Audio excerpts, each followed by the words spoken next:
But then the whole question is, was she feeding him the story? Was that her wish that that's how that would... Yeah. And that would be an unusual wish. And It would to go out that way. It also exonerates her. Mm-hmm. Yes, it does. Yes, I wonder, and I don't remember from reading it, how far before the end was she communicating with Vanner? Was she communicating with him while she was abroad in the Yes, sanitarium? in the Swiss sanatorium. Yeah. What do you mean, Steve, that it absolves her? I mean, she's going, if she went insane, how can you blame her for anything? We have the insanity defense. Yes, I killed her, but I was insane at the time. Oh, okay. Yes, I tanked the economy, but I was insane. Yes, I didn't understand what I was doing. But she hadn't been accused of it. But not in his book, and No. her husband wasn't going to admit that she had that Had much any to part do with in it. Mhm. with it. So absolutely. But if she was as clever as we want to think she was, if she wants us to think she was through her diary, she knew she'd eventually be figured out. maybe.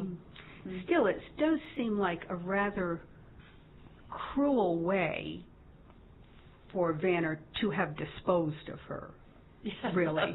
It was awful. It really was awful, and awful in details. Well, it does blame her husband for her death, basically, Yes. because of the convulsive true. therapy. So But wasn't there a connection, again, this is, I'm a little fuzzy on this, wasn't there a connection with her own dad? oh yes, Yes. there was Yes. this long So that- story about It him. just makes it believable, like familial in some way, Right. genetic predisposition or something. But that was Helen's dad. See, that's what I wasn't sure. I know. Is it Helen or is it What? Mildred? There was nothing, was there, to indicate that? Helen was in the book. Helen was in Vander's Yeah. book. Right. Was no, there anything to indicate that Mildred's Yes. father? There was. yes, Okay. that this was a familiar sanatorium to her To because Mildred yes, also. Okay. Yeah.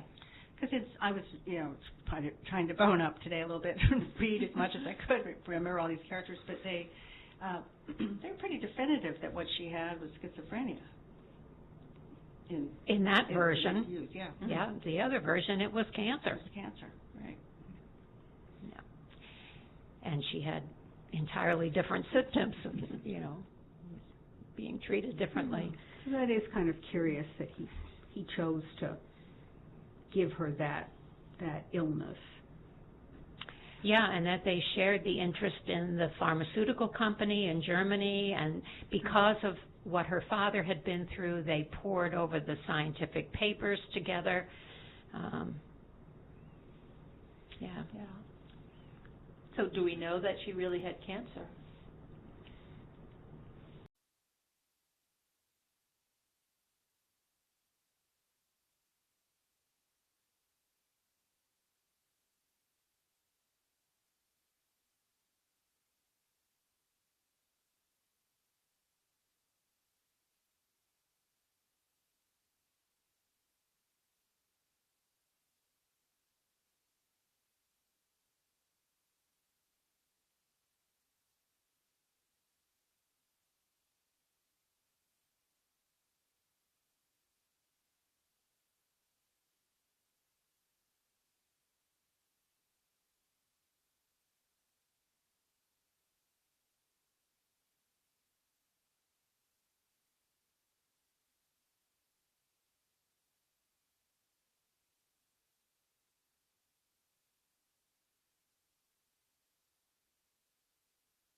Okay.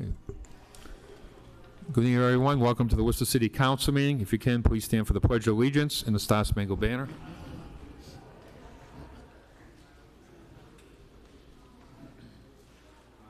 Pledge allegiance to the flag of the United States of America and to the republic for which it stands, one nation under God, indivisible, with liberty and justice for all.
Roll call. Council Bergman. Here. Council Calorio. Here. Council Agia. Here. Council King. Here. Council Merrill Carlson. Here. Council Nguyen. Here. Council Ojeda. Here. Council Pasillo. Here. Council Russell. Here. Council Toomey. Here. And Mayor Petty. Here. Approval of the minutes. All those in favor? Opposed? So ordered. Public participation. A person may speak for no more than 2 minutes, and I am appearing on the agenda, so state your name, city of residence, and item number. Thank you. Fred Nathan Worcester. So on 8C, D, E, F, G, on lowering the speed limit to 20 miles an hour, I'm going to say right now, you could limit the speed at 5 miles an hour on those stretches, but I've got to say here, and I would hope everyone in this audience would back me up on it, if you're someone who's driving and you have your cell phone in your hand, put it down.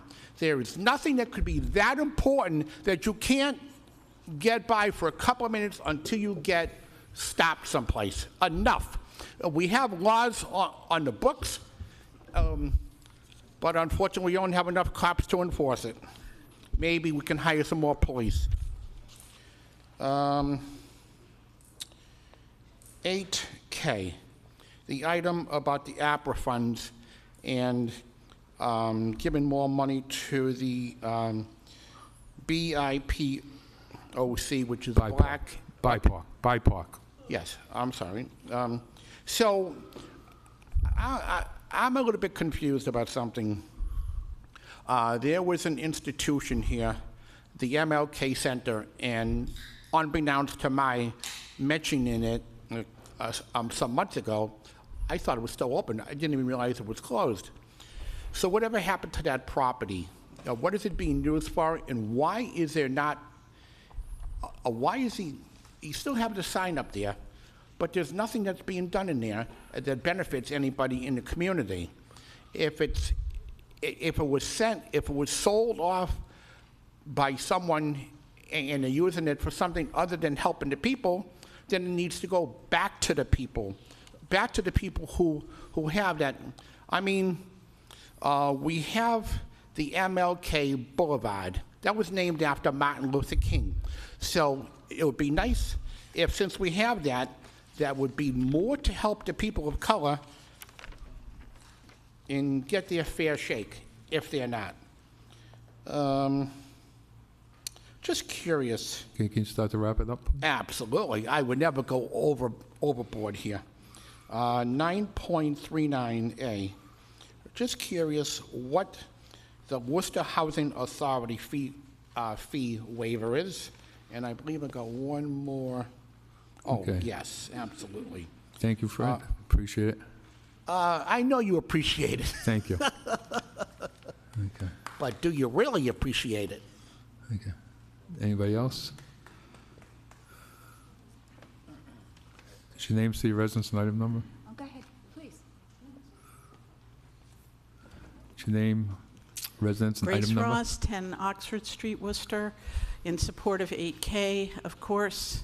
You know, Attorney Scott Harshbarger in 1990, 1992 had well documented the targeting of predatory loans to communities of color. We saw it the next round, this round at the beginning of the 2000s, and it set up communities of color to be wealth stripped in unstable housing, and because of the stress and health connected with foreclosures and the stress of a loan you can't afford, communities of color had also been hit harder in terms of health issues. So who was set up coming into COVID? You have unstable housing when you're supposed to quarantine. You've already got health issues, so you're likely to be more susceptible to COVID. And so why isn't the COVID money coming back to the communities that had already been wealth stripped coming into COVID? So yeah, we need the ARPA money to rebuild our communities. Those foreclosures, that money's not staying here, it's going to the mega banks. And if we want to rebuild and put people back where they should have been before we had COVID, yeah, we need help dealing with the communities that were targeted on purpose, geographically as well as in terms of race.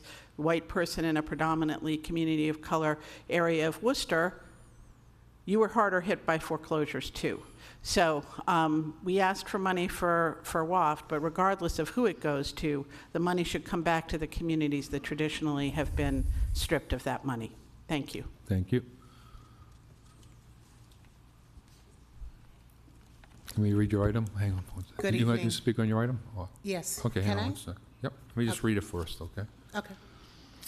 Maide Morales requests the council request city manager consider directly designating the balance of the remaining $44 million of the American Rescue Act funds after the current pending contracts are completed to BIPOC-led organizations who directly provide services and resources to those who have been most affected by the pandemic. Thank Is your you. name and Good evening. Maide Morales, City of Worcester resident. ARPA funds.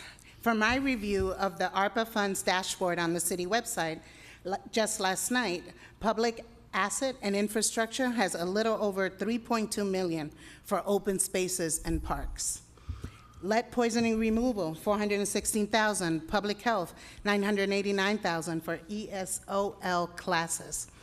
$145,000 for broadband and accessibility. And we know how much our scholars were disproportionately impacted by lack of broadband and technology during the pandemic. $850,000 to Greater Worcester Foundation for the implementation of the 218-219 culture plan. $100,000 for youth initiatives. Thank you so much for the $1.5 million given to community providers who serve our youth. As we know, they are part of the most impacted and disproportionately impacted by the COVID-19 pandemic. The objective of the ARPA funds, as stated in the final rule document from the U.S. Department of Treasury, states, in addition, the final rule provides an expanded set of households and communities that are presumed to be impacted and disproportionately impacted by the pandemic, thereby allowing recipients to provide responses to a broad set of households and entities without requiring additional analysis. Further, the final rule provides a broader set of uses available for those communities as part of the COVID public health and economic response, including making affordable housing, childcare, early learning, and services to address learning loss during the pandemic. Why are we creating so many barriers to impacted and disproportionately impacted families in our communities in order for them to benefit from these funds? The current requirements from the city reimbursement, need for fiscal agent, gathering of data, do not create an atmosphere of inclusivity and equity. For smaller Black and brown businesses, this creates yet another barrier, another disadvantage. Sorry. Businesses and grassroots organizations who do not have capacity and really, do we really need all those forms? Not according to the final rule from the U.S. Treasury. Nothing in the final rule or ARPA guidance states that the funds need or must be dispersed through reimbursement. We know small grassroots organizations have cash flow issues, barriers. Finding a fiscal agent can leave an organization out of the running for these forms. It was impossible to find assistance sometimes. I know, I tried to connect people. Barriers. The current rules being imposed on recipients are HUD rules and not the Department of Treasury guidelines, as stated in the final rule document. How do we reduce these barriers and promote access? We need to find a happy medium. Award recipients can provide different types of certification of those that they have served without imposing unnecessary requirements for those they are serving. In the end, according to the city website and contracts, in the end, those who are supposed to be the beneficiaries are ones being left behind. Those in qualified census tracts, households that make 50% of income, whose income is less than 60% of the AMI. Disproportionately impacted households, which include Latinos, Black African Americans, and American Indian and Alaska Native. Those receiving federally funded income-restricted programs benefits, and low income defined by the U.S. Treasury as those living below 185 of the federal poverty guideline. Once again, I request that you follow the spirit of in the rule and of the designated ARPA funds directly for those who benefit, for the benefit of those who have been impacted and disproportionately impacted by COVID-19 pandemic. Thank you. Thank you. Anybody else? Just your name and city of residence. Item number. Good evening, everybody. Parley Jones, Worcester resident, and I'm also speaking on 8K. Community concern regarding the ARPA funding, September 8th, 2024. On August 20th, 2024, the City of Worcester announced the grantees for the ARPA Cultural Grants. The city allocated $2.95 million to alleviate the negative impact of COVID-19 experienced by organizations whose work is rooted in elevating arts and culture for the community. While the organizations that are led by and serve Black, Indigenous, people of color, and low-income community members in the city appreciate receiving the funding, we are also additionally disappointed to see blatant racial equity issues in the disbursement of the awards. Despite attempts by some city staff to do targeted outreach and extend deadlines to try and have more BIPOC organizations apply, the spread of the list is disturbingly business as usual for the City of Worcester. The large organizations that do not employ or primarily serve BIPOC or low-income residents of our community are at the top, and the organizations that do are on the bottom. ARPA funding was intended for those hit hardest by the pandemic, especially low-income families and communities of color. With the exception of a few, the majority of the top 20 organizations that receive the largest grants do not primarily serve or employ those who ARPA funding is meant for. The issue of equity in funding is a local, national, and worldwide issue, and Worcester is no different. The ARPA funding is an incredibly unique opportunity to boost organizations that serve those who are most vulnerable in our community and are not yet regularly receiving large donations, are not connected to donors, and do not primarily fund their work through ticket sales. While all money is deeply appreciated, the impact of this funding for the organizations towards the bottom half of the list would have been immeasurable. We do not expect the city to, and know the city will not, revoke funding from any top awardees to balance this clear issue of equity in funding.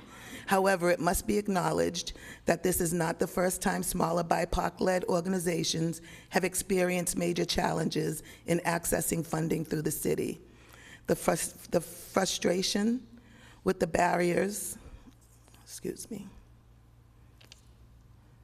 the frustration with the barriers regarding the ARPA application process, policies, and reporting have been brought to the city's attention from the start, and we are deeply disappointed to see that those concerns,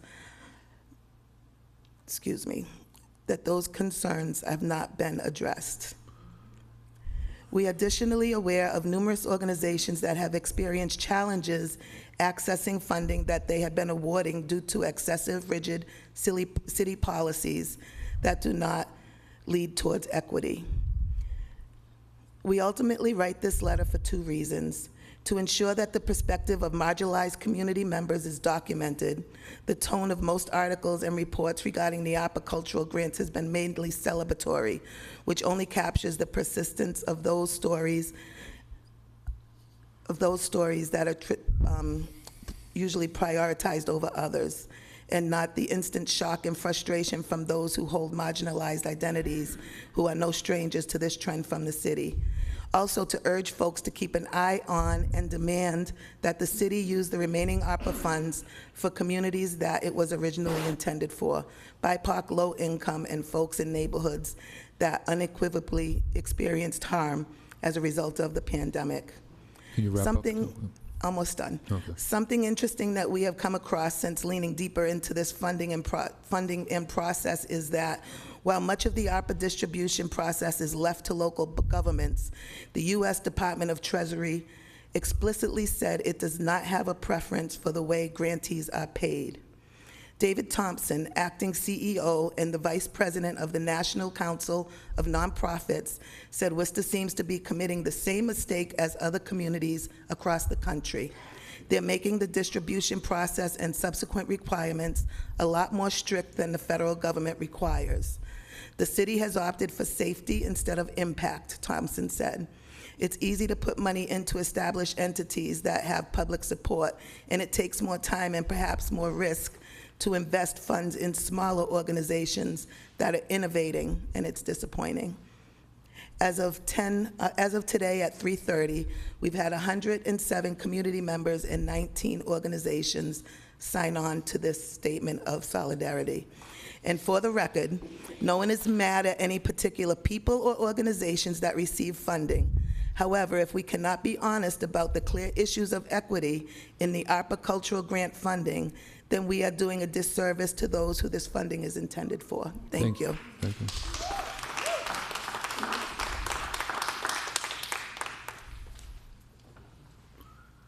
Names to your residence and item number. David Webb, City of Worcester. I am here primarily in support of item 8K. As you've heard, and as you will continue to hear tonight, the city did not act equitably when it distributed those funds. I'm going to read from worcestermass.gov/ARPA. Overall goals and priorities set by the city and federal government, including but not limited to those most disproportionately impacted by the COVID-19 pandemic, especially low-income communities and communities of color. We may not be upset with any of the organizations that received money, but once again, the city has demonstrated that it does not uphold to its stated values. It does not demonstrate the values it claims to have. When it says we are Worcester with lots of good Worcester faces, it doesn't actually mean that all of them are Worcester. It simply means it's going to continue prioritizing white homeowners. And as a further demonstration of that, I'd like to draw your attention to tabled items, another place that the Worcester City Administration demonstrates its priorities. We have rent control, tabled in 2019. We have COVID-19 vaccination bill, tabled 2021. We have a different ARPA thing from 2021 when you guys didn't do what you should have then. We have stuff on the school. We have prioritizing the WRTA, the Ecotarium. There's a lot of things that would be good. I'm sorry. Request city manager work with appropriate departments and stakeholders to establish an office of housing stability in an effort to prevent the involuntary displacement of city residents who are in the process of being evicted or at the risk of losing their housing, as well as to enact policies to combat displacement, homelessness, and enhance tenants' rights. You know, this is just another one of those, like, if you look at all of the problems we've got in Worcester today and you think, well, what could we have done differently? Look through the tabled items. Worcester demonstrates its priorities, and it's ugly.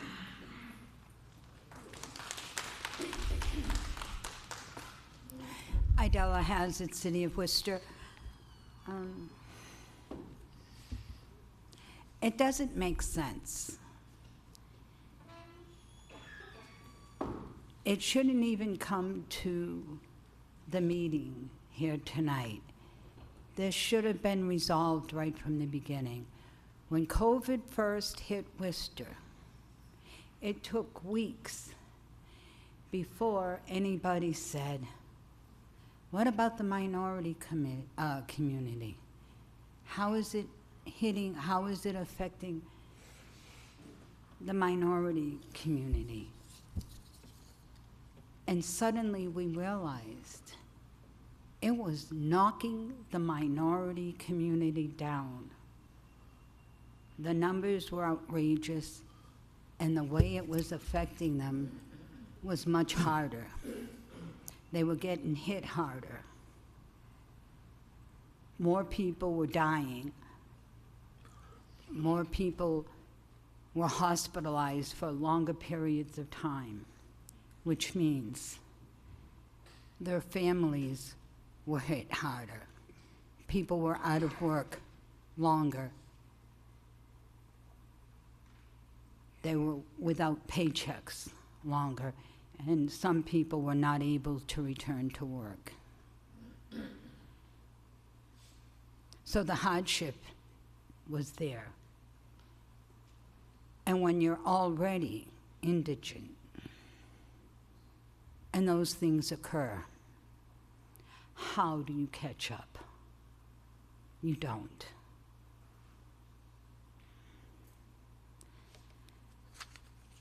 So this money needs to go where the need is. And obviously, that is where the need is. Thank you. Thank you. Anybody else? What's your name, city of residence? Charles Luster, City of Worcester resident. Last time I was here, I talked about $500,000 that I'm talking about 8K as also. We talked about the $500,000. I left here like, wow, I just let the black community and the entire community know about $500,000, and I leave here like, wow, city councilor want to accuse you of doing unlawful things. But it's all good, because what we want you guys to see, that this money here, 45 million. What's the interest on it? Does anybody know the interest on it? And that's the problem with Worcester. Nobody has any answers about any questions that we ask.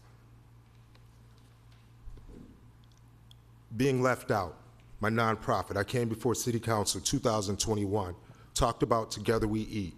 It was a unanimous vote. Oh, we're gonna help Together We Eat financially, block grants.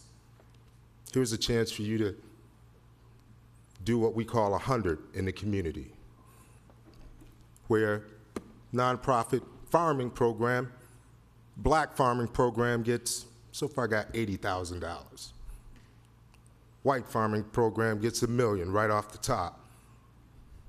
So you can tell me it's about different infrastructures and operational costs, but at the end of the day, it says BIPOC. I think I'm a part of the BIPOC community. Black, I think I'm black. Last time I checked, I was black. But here I am, a black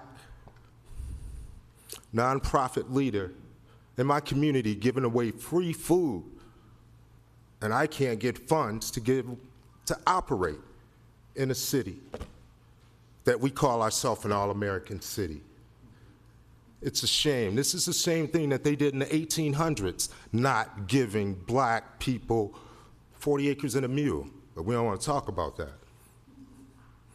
So when we talk about history, this is history again repeating itself, leaving black people out of funding that truly was built for their community. And I understand sometimes we say, well, we gave the money to organizations that serve the BIPOC community.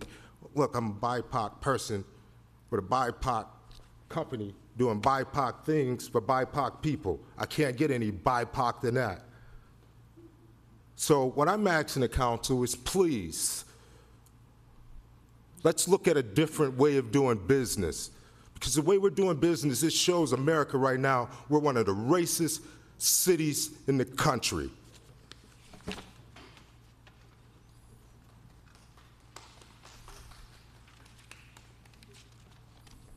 Good evening.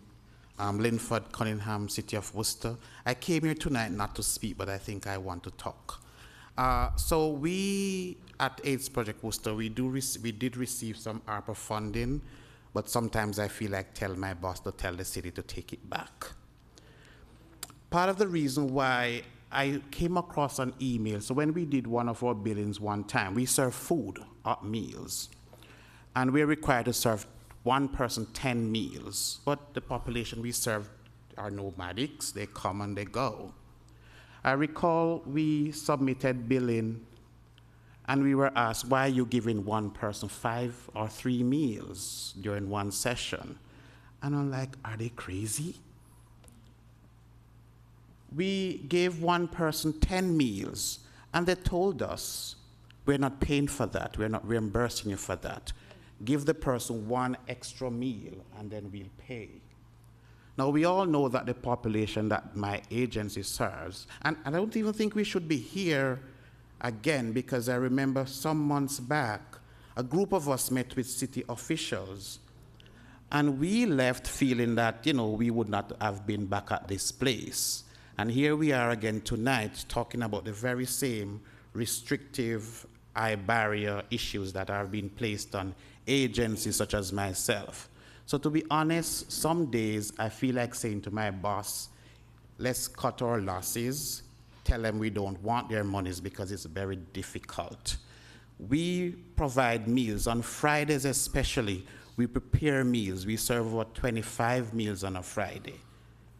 I get up very early in the morning to get to the office so that the preparation can occur, to ensure that the staff, Tariq does the same thing too. But it has become so unbearable and disheartening knowing that we can't, right now we are saying to individuals, you can only get 1 meal.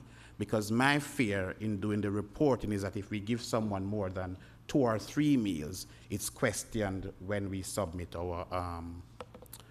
our billing.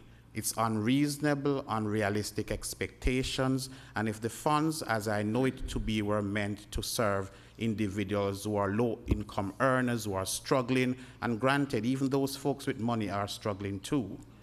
Imagine those without enough money, and if we are putting restriction. I had a gentleman came in one morning, and I said to him, I need all of this information from you.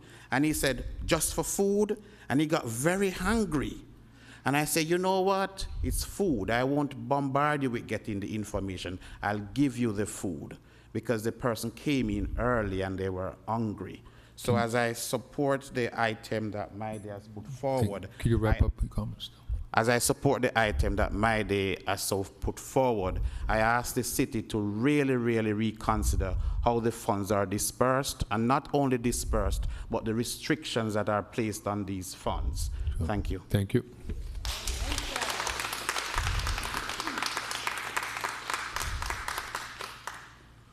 What's your name, city of residence? Good afternoon. Jeffrey Killebrew. Worcester, Massachusetts is where I reside. And I wanted to speak on behalf of item 8K. I want to give a quick shout out to all the organizations who are represented tonight and those across the city who are doing amazing work. But it's not just about the work that they're doing or them being deserving of support. Okay, it's about the people that they're serving in ways that sometimes the city isn't able to. It's a support. So, and it would only make sense that we have $45 million left for this year for it to be dispersed amongst those who are doing this work. And as they said, that the city is going through a renaissance. again, here's a perfect opportunity to support the organizations that need it most, and so as it will trickle down. Otherwise, it would appear up until this moment that the city would be more willing to send the money back than to give it to, reduce the red tape. So that's what we're looking for, and I have full confidence that the city will work towards resolving this before the end of the year is out. So thank you for your support. Thank you. Okay, we'll go to the people who called it. Oh, I'm sorry.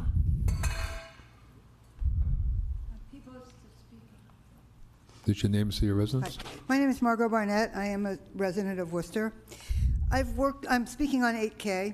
I've been on boards of some nonprofits here in the city, and what I've observed over the years is that if organizations that are small, that are trying to serve people who are underserved, are given restrictions, that they can't do the work that they want to do. And more nonprofits become kind of corporate dominated and disconnected from doing the work that serves people who are the most in need of it. So I think it's really important that you don't impose any barriers that are not absolutely required by the federal government, that you recognize the kinds of work that groups are doing, that you recognize that a group having to front money to pay for whatever it is that they want to do and get reimbursed is a huge barrier, and that can absolutely sink a small nonprofit and small organization. I've been in and connected to groups where that happened, and so to have a spirit of really wanting this to be a city that's inclusive, it's really, really important to recognize what some people are doing that the city is not doing, who are providing services that you should be very happy that people are providing, and remove any barriers to them being able to provide the service. And a key one is having to front money and then have it reimbursed. That is just makes it almost impossible. And the other thing is that if you increase a group's capacity, then the next time around they might be able to fund the money. It's the groups that are working on a shoestring trying to serve people that don't have that kind of capacity. And if you provide them with funds to build their capacity, then they really might be able to front money the next time around. But we have to decide as a community that we're going to support organizations that are doing this work and build their capacity and give them the resources they need to do the work. Thank you.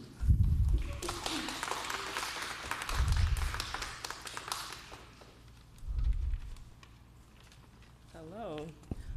So Gemma Kamara, 7 Porter Street, Worcester, Massachusetts. I'm also here in support of 8, I just had it, K. Just want to be concise there. I have had conversations with a few of you in this room. And so according to the city's municipal strategic plan, the goal, economic growth, the objective 3 and 6 states enable and support diverse neighborhood skill, commerce, small businesses, and entrepreneurship. Objective 6 states promotes arts and culture to drive economic development by drawing talent and tourism. However, how can we start all of, doing our 5-year plan? How can we meet all of those if we are here fighting for basic funding from the city of Worcester? The Massachusetts Organization of African Descendants that I'm representing here today, we are a coalition of over 200 African ethnic organizations, associations, immigrant, refugee, nonprofits, churches, you name it. And during the pandemic, a lot of us did a lot of work, and led by me, working with the city, working with UMass to not only build awareness in our communities, but also do COVID clinics, and then also to go further to do research with UMass to understand more why, African and BIPOC people were not, getting vaccinated and all of that. To this day, like everyone has said, Our organization has not gotten a penny besides the $12,500 we got, I think, in 2023 for our festival when our budget was $30K. We have not gotten a penny, even though I've done the application, and I've always I'm always pushing back to the folks that the application go to in terms of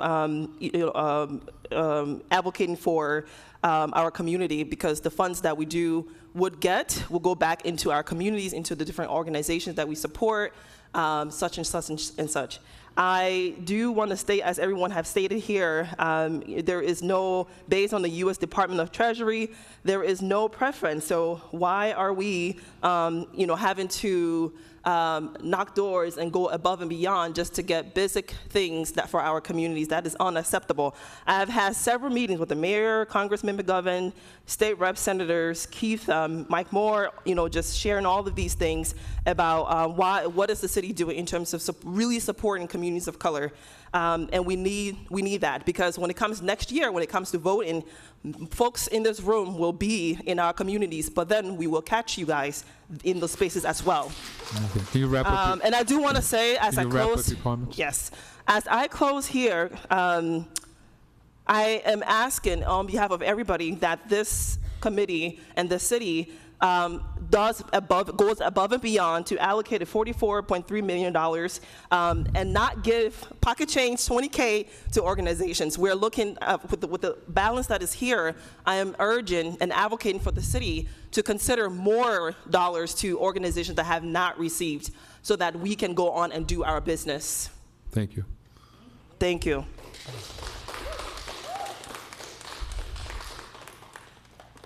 Okay, we'll go online. Nico? Thank you, Mr. Mayor. This first speaker can identify as Casey Burns. I'm going to mute the resident now. No, we'll come back. Ruth, you want to speak? Okay, come on up. Is your name, city of residence, and item number? Good evening, Ruth Rodriguez Fay, retired teacher from Worcester Public School. I have come to you before, and all I'm asking is, I'm pleading, let's make the city an example of what true humanity. Treat your neighbor as you want it to be treated. I have shared this with you. The U.S. Census Bureau report that found that Massachusetts is the worst state for Latino and Black to live. And we saw that during the pandemic, where Black and Latino had the worst pandemic outcome. I just want us, and I'm pleading with you, do a committee, and let's get together and find a way to treat each other with kindness. Let me just, one example, personal example, as to the racism in this state. While I was doing my master at BU, part of the program, we had to work with the community.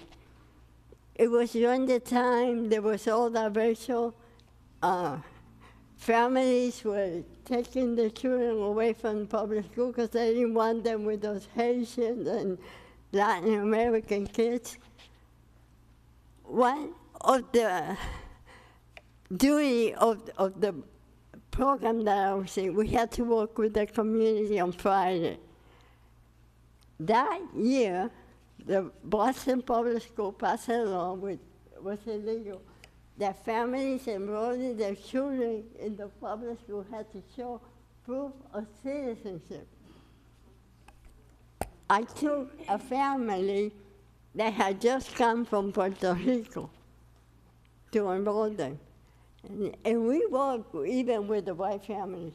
And let me tell you, back in the 70s and 80s, the majority of undocumented came from Canada and Europe, not from below a southern border. And former president, he never talked about building a wall between Can you wrap he up? wants a wall between Black and Latino people. Thank you. Because he doesn't want any more Thank you. Black. Appreciate it.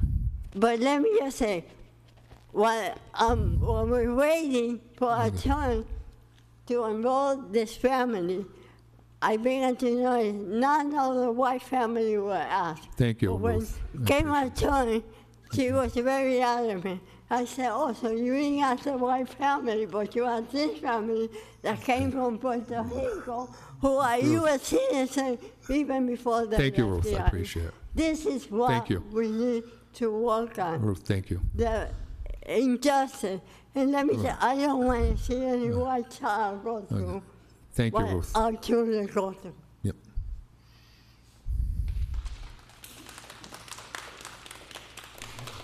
So, Mr. Mayor, we're going to go back to Casey Burns. I'm going to try to unmute the resident now. Please state your name, city of residence, and the item you're calling on. Hi, my name's Casey Burns. I am a resident of Worcester, and I'm speaking on 8K. I'm the executive director of the Coalition for Healthy Greater Worcester, and I wanted to speak on this because we have clear data, clear evidence, the community health assessment, many assessments that disparities in our city are still getting worse, that Black and brown populations are carrying the burden of inequitable health outcomes.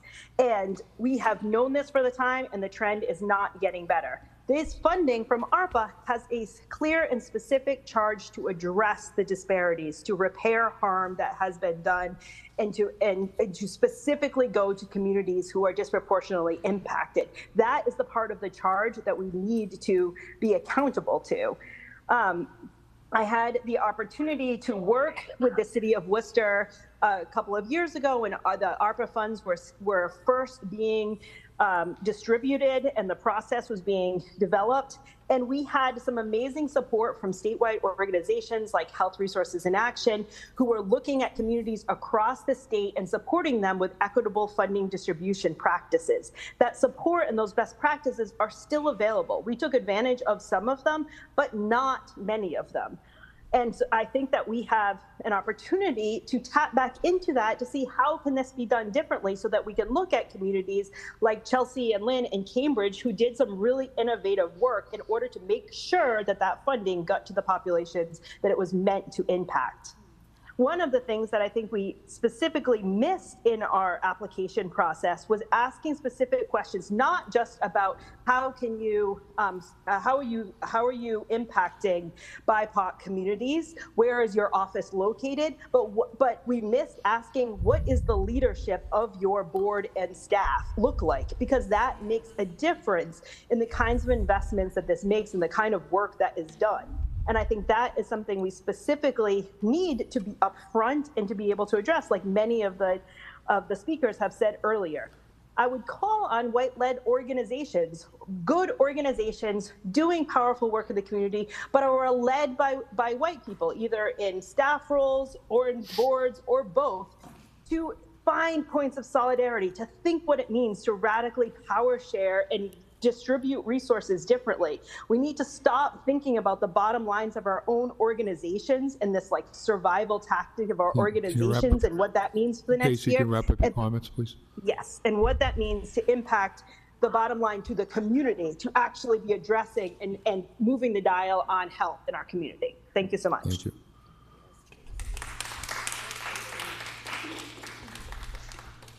Mr. Mayor, the next speaker is Emmy Ebenson. I'm trying to mute the resident now. Can you hear me? Yes, please state your name, city of residence, and the item. My name is Amy Ebbison. I live in Rutland, and I work at Worcester Versus Childhood Trauma. Thank you so much for allowing me to speak today. I'm speaking on 8K. Many of you know that my work at Worcester Versus Amy, you have a lot of Trauma- background noise. Sorry about my dog. Many of you know that my work at Worcester Addresses Childhood Trauma is centered around mental health and preventing and mitigating the impact of trauma. I believe racism is trauma. I'm very involved in Worcester Together and have been since it started. When the ARPA money came out and the RFPs were made public, I took this as a call to action. It was deeply important to me to address the harm done by the pandemic and to mitigate the disproportionate harm done to the BIPOC community. In service of this call to action, my colleagues and I worked countless hours to really try to understand what would be the most helpful to people in crisis. I interviewed over 75 people, primarily Black and brown leaders, about what they wanted and needed. We put together what I thought was a really solid proposal. This proposal was a capacity building proposal. It was designed to give trauma and mental health education to interested individuals. Those individuals could then go on to get a credential in trauma recovery coaching. This would allow natural community leaders to meet their own mental health needs and give support to their peer group in a structured, evidence-based, and formalized way. It offered direct, tangible, and usable skills and information. I thought I did everything right. I went to every info session and I followed all the directions. Worcester ACTS was not awarded any funds. I was told where I fell short was sustainability. My project was not granted funding because it wasn't sustainable. Well, this wasn't surprising to me. It was never my intention to make it sustainable. I saw these funds as a one-time infusion of cash that could build individual and organizational capacity. It was never my intention to start a program that would go in perpetuity. I have no interest in creating dependence on a specific program. Never was it stressed, and I look back and check, that sustainability would be a key element in weighing the merits of our proposals. I feel like this is exactly why we got lots of the same old in Worcester. This evaluation favored what already exists. If you have a big organization like Open Sky, you're sustainable. That, to me, was not what this money was designed to do. This money was intended to be a one-time boost for this community. To me, this is a dramatic design flaw. If you say you want new, innovative programs, I'm wrapping it up. If you say you want new innovative programs, but you're going to consider sustainability as a primary factor in whether somebody gets funded or not, then you're never going to get new and innovative programs. You're going to get exactly what you got, more of the same old suspects. Thank you. On a side note, Okay.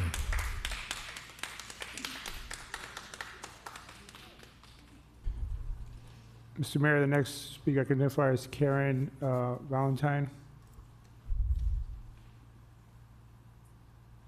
Can you hear me? We can. Please state your name and city of residence. Karen Valentine Goins, Worcester resident. I'm here chiefly to speak in support of item K, but I also support items 8C to G. I will leave it to the petitioners and the other speakers to best express the underlying rationale for this request. It's no secret to any of us that BIPOC communities were disproportionately impacted by the COVID-19 pandemic. I strongly support the request to allocate the remaining ARPA funds to organizations led by members of BIPOC communities and serving those populations. I especially urge the city to focus on creating easily accessible routes to assist the people this funding was designed for to apply for the remaining funds, as described very powerfully earlier by Ms. Morales, Ms. Jones, Ms. Burns, and others. That is low-income community members, communities of color, and people living and working in neighborhoods most impacted by the pandemic. Thank you. Thank you. The next speaker is Jennifer Gaskin. I'm trying to meet the resident now.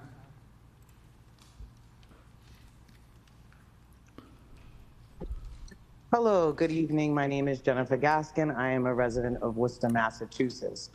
As the founder of the WCACA, I have poured my heart and soul and finances into this organization, striving to make a meaningful impact on the BIPOC community in our city. Our annual event requires a budget that takes up most of our annual budget, operating budget, with the majority allocated to city permitting and police details. The pandemic dealt a severe blow to our operations. We lost our studio location and we were unable to host an event, which consequently impacted our primary sources of income. The mass camps that we rely on dwindled from 6 to 7 to 2 to 3 following the pandemic, as financial strains and the loss of key elders took the toll, erasing both tangible and intangible cultural heritage. We have had to give stipends to fund the mass bands in order for them to be able to participate following the pandemic. Despite these challenges, our struggles have been overlooked by this city. We weren't worth as much as the others because our budget did not match theirs. As if the city has no idea about the history or the constraints on my organization and others like it. The WCACA is 12 years old and a BIPOC-led and focused organization. It is not the Hanover Theater or the Ecotarium, with both charge and have the privilege of being white-led organizations. So it would stand to reason that their budgets would be bigger. I do not understand how that equates to a greater need, but that is the answer from the city. The ARPA funds represented a beacon of hope, a chance to not only revive our traditions and operations, but to also build a resilient, sustainable organization capable of weathering future crises. These funds could have empowered us to educate future generations, secure our financial stability, and truly fulfill our mission. Instead, we receive more of the same, missing a transformative opportunity to ensure the longevity and vitality of our community's cultural legacy. We implore the city to do better with the remaining funds. Thank you. Thank you.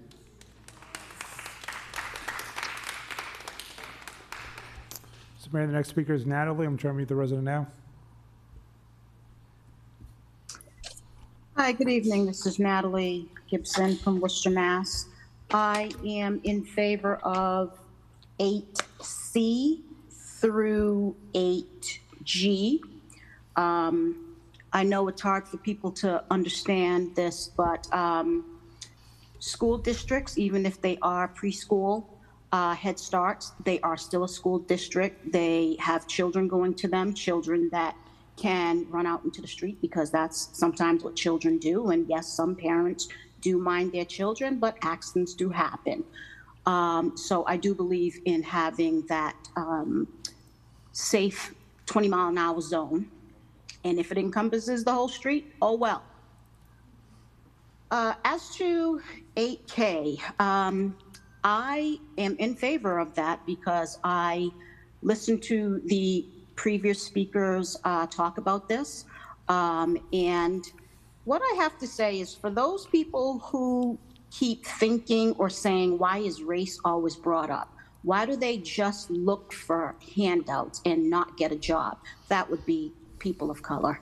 Let me remind you that it was in the late 1400s, early 1500s, that Europeans brought slaves who happened to have been African Americans to this continent. Okay, we didn't just get on the boat ourselves and come here. So therefore, this has started since that time. The United States continues to put up roadblocks and barriers for us. And then for people to look at us and say, why can't you just pull yourself up by your bootstraps? The money was given for this reason or part of this reason. Why is it okay to use those funds to continue to gentrify the areas that you have now pushed these people out of? If you want them to do better, give them what was meant for them. And they wouldn't have to ask for a handout. I don't understand this thinking that all of us, there's enough work in this world for everybody. There's enough money in this world for everyone. Can you wrap up your comments, please? Sure. Why can't we just divide it up? Everybody gets a little piece and we're not leaving certain groups out of the pie. Thank you. Have a nice day. Mr. Mayor, the next speaker is Karina Herrera. I'm trying to meet the resident now.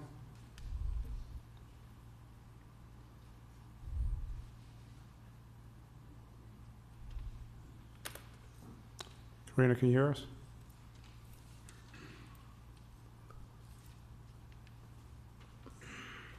We lost her. Okay, we lost Karina. Then the next speaker is Fred Taylor. Fred, can you hear us?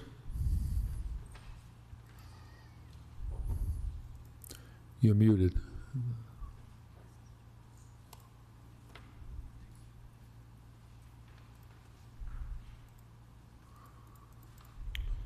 All right. Now Can you hear me? Yeah, we have you now. Yep. Yep. All right.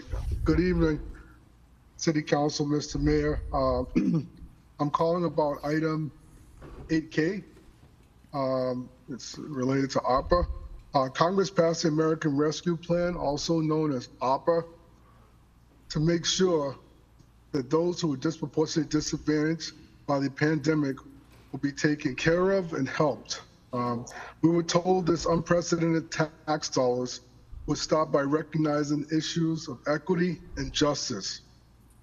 During Worcester's listening sessions here at City Hall, we were again told that Worcester leaders were committed to prioritizing these funds to the most affected communities. So far, Worcester has spent roughly $102 million. Most of those funds were dispersed to large businesses that have the infrastructure to apply for grants, and in some cases, businesses that know where to go to apply for the funds. I've heard countless stories about barriers to accessing ARPA funds, even some organizations returning the funds due to so much red tape.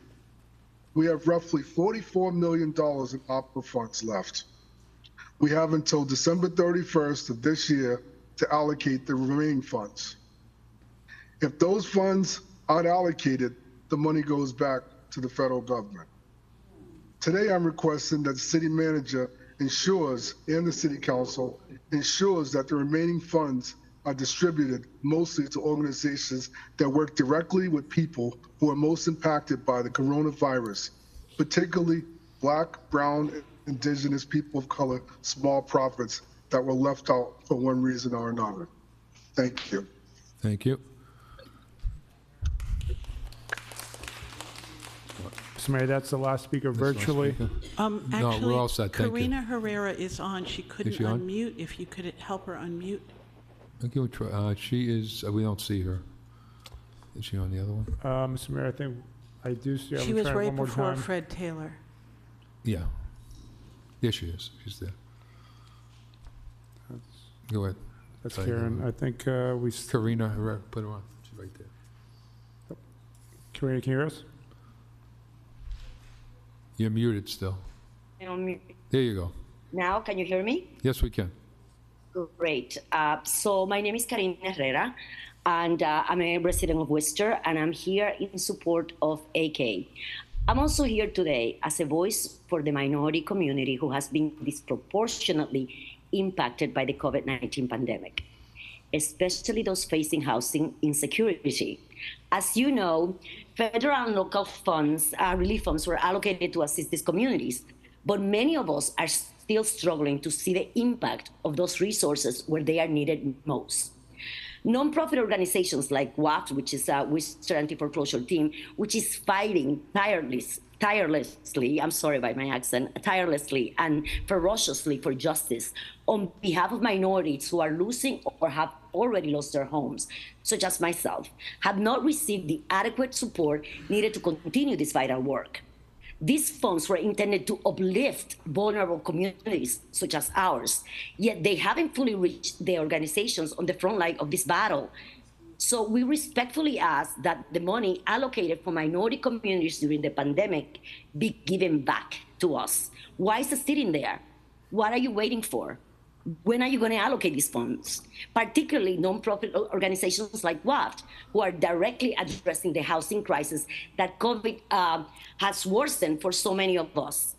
With proper funding, we can continue to fight for justice, prevent further displacement, and help those who are still struggling to recover from the devastating economic impact of this pandemic. So I urge you to please, we shouldn't have to be back here asking for this money to be distributed. So just do it.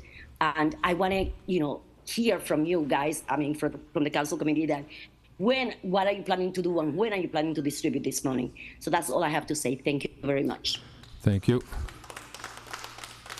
Okay, we're going to come back to this in about 2 seconds. We're just going to pick up where you left off. We're going down to 7A to 7B. Motion is open to hearing. All those in favor, opposed, so ordered. Anybody opposed to 7A or 7B? See nobody opposed. Motion is to close the hearing and to adopt. All those in favor, opposed, so ordered. Petitions. 8A, refer to Public Works. 8B to 8J, refer to Traffic and Parking. Just out of curiosity, on Council Hydri's orders here, I thought this was automatic. Do we have to, each district council has to put these on? Just for clarification. My understanding was that this was to be done by petition. Okay. So okay. once the ordinance is ordained, then anybody can put in a petition of residents and district councilors. Councilor Russell? Mr. Chairman, I had no order on the agenda. I think it was the same evening we ended up doing the vote to advertise the 25-mile-an-hour zone, asking for the administration to come back for a list of these 20-mile-an-hour zones, including facilities and areas similar to what the councilor has pointed out in her district. But I'm looking for the administration's traffic and mobility department to put their expertise together and put together a comprehensive list, at least all city-wise. This is the councilor's right to put this item on, and I'll support it going forward. But that was my item back then. Okay. And I was hoping that the administration was going to come back in tonight's agenda.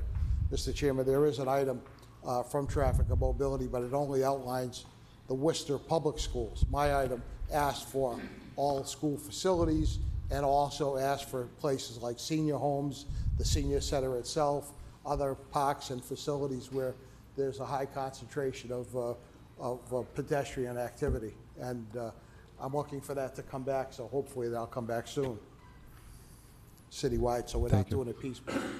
Okay, so say 8B to 8J refer to traffic and parking. Those in favor, opposed, so ordered. 8K is Maide Morales' petition, which we discussed tonight. And let's say a few words then. Council King.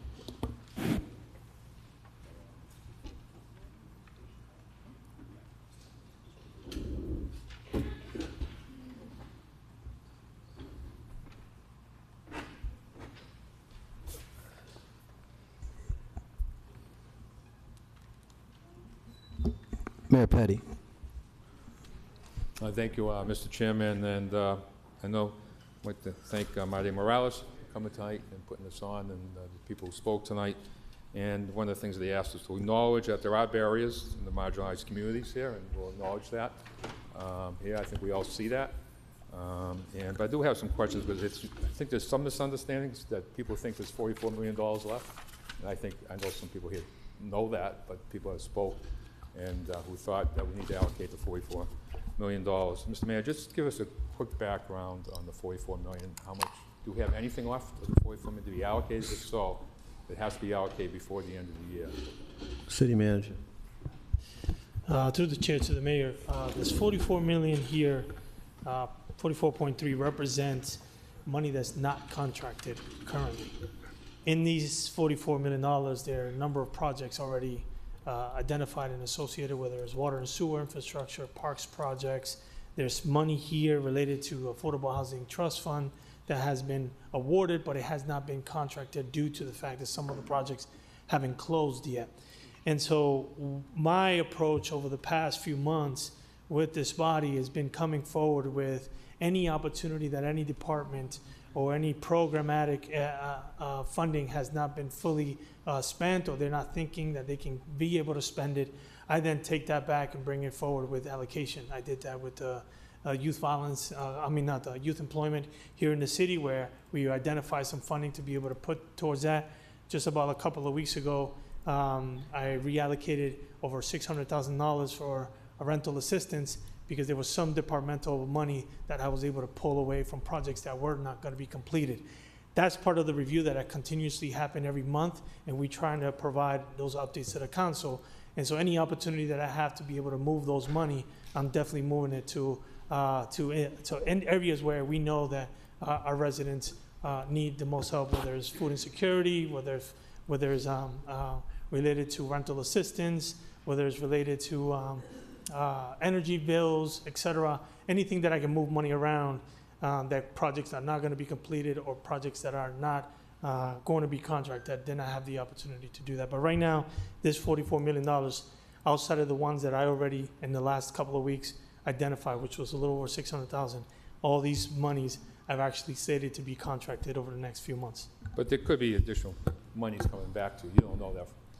Correct. And every month I'm spending time with not only the CFO, with Peter Dunn, where we're evaluating and looking at every single dollar and saying, and asking the questions, Are you going to spend these dollars? Are we going to get them contracted, et cetera? And if they're not, then I'm going to take the opportunity to move them and put them in the areas that I think, from what I'm hearing in the community, has been the most impacted, whether it's food insecurity or rental assistance, et cetera. So those are the areas that we keep hearing about, and those are the areas that we've been focused on trying to provide some funding. Okay.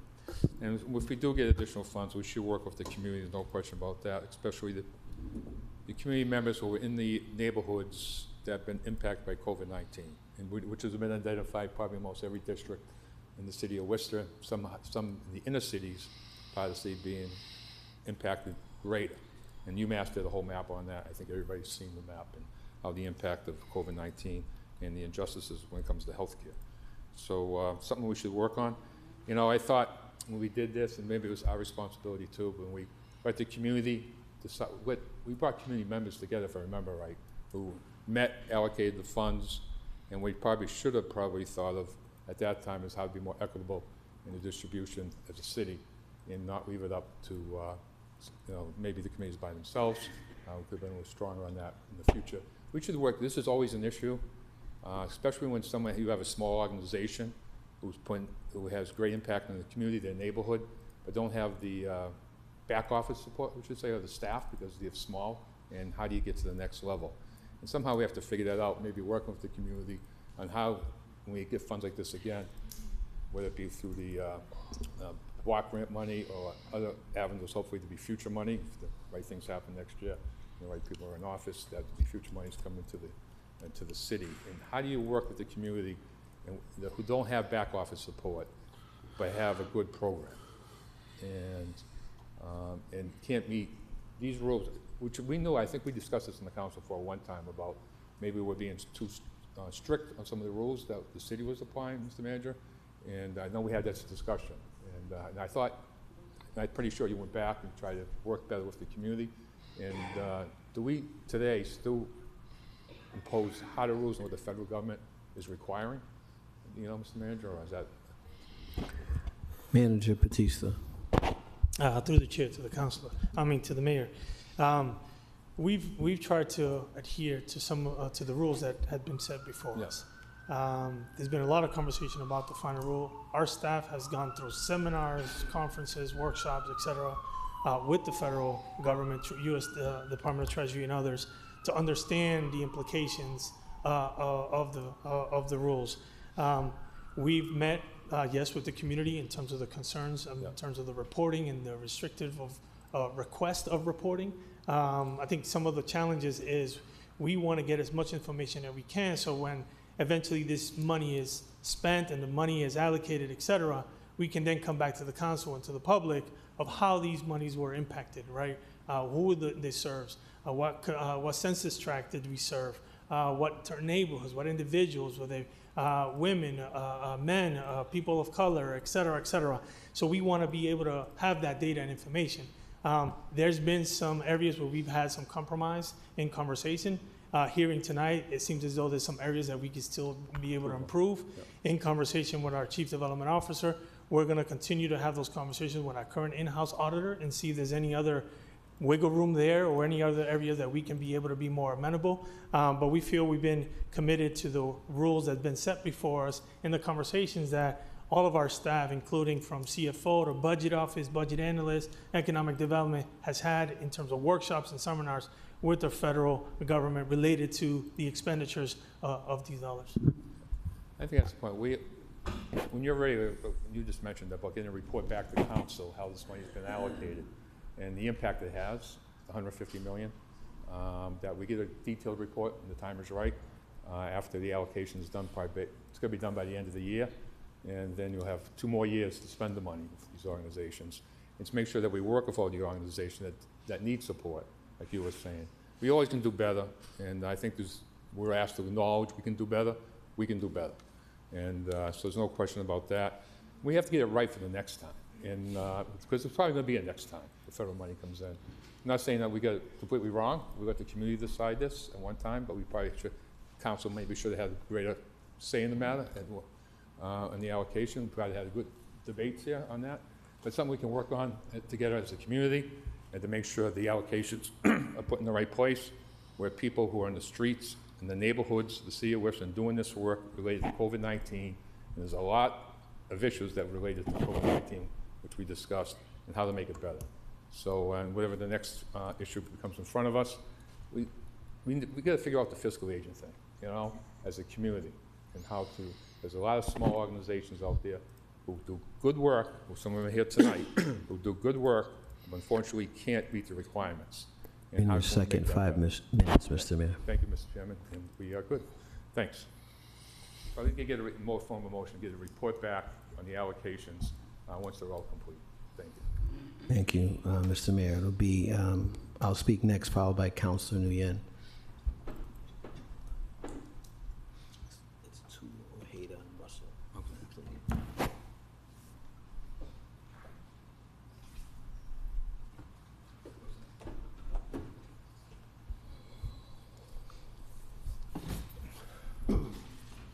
Council King.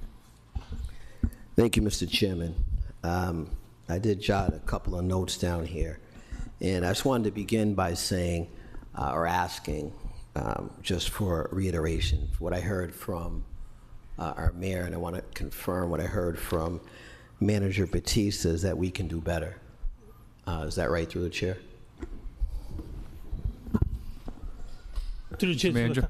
to the council, I think, you know, as a good leader and someone that understands business and operations, nothing is ever perfect, and we could always do better. Thank you. Just wanted to start with some of the notes that I jotted down, and I wanted to say that, you know, many months ago, myself, Sarai Rivera, city manager, a number of folks from this group sat down, and we talked about ironing out some of the concerns relative to reimbursements, small organizations having to pay the money up front. And I was under the understanding that that had been remedied, and it seems as though that apparently had not been remedied. And before we get to that explanation, I'd like a clarification on what happened there. I wanted to just say that, you know, understanding economic disparity and meeting the needs of the underserved groups is absolutely a necessity, Mr. Chairman. We must do this. We must reimburse in concert with the intended spirit and regulations that have been established, but nothing beyond that. And of course, with an equity lens. I've spoke to Mr. Dunn. When I was chair of municipal operations, we had a number of meetings requiring oversight for this stuff. I would like this particular item also to go to municipal operations for them to have further discussion on this as we move forward, Mr. Chairman, by way of a motion. You know, but I have to tell you, I'm really incredulous that we're sitting here once again having this discussion. On the face of it, it's not acceptable. I can't tell you how many times, Mr. Chairman, that groups have come to me in the community indicating their intention to potentially return monies to the city due to barriers related to demographics, having to report some of the things you heard today. You know, and I just want to understand, and my question to the chair is, why are we, or have we, been imposing barriers with regards to our BIPOC-led groups and access to funding that go beyond the federal requirements, as was referenced by multiple parties today? Through the chair to the manager. Mr. Manager. Through the chair to the council, I want to clarify, we're not imposing specifically only to the BIPOC. We are following within the guidelines that we think were set forward to us, to everybody that receives funding from ARPA dollars. I do understand and recognize the conversation that you're alluding to with some of the members in the BIPOC community, and some of them have expressed those sentiments to me as well. But I would like Peter Dunn, he's online, he can explain a little bit further some of the guidelines in terms of how and what we require as part of the reporting.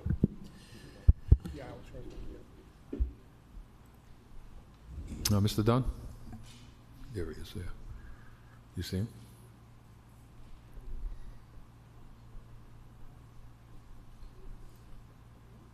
Yeah.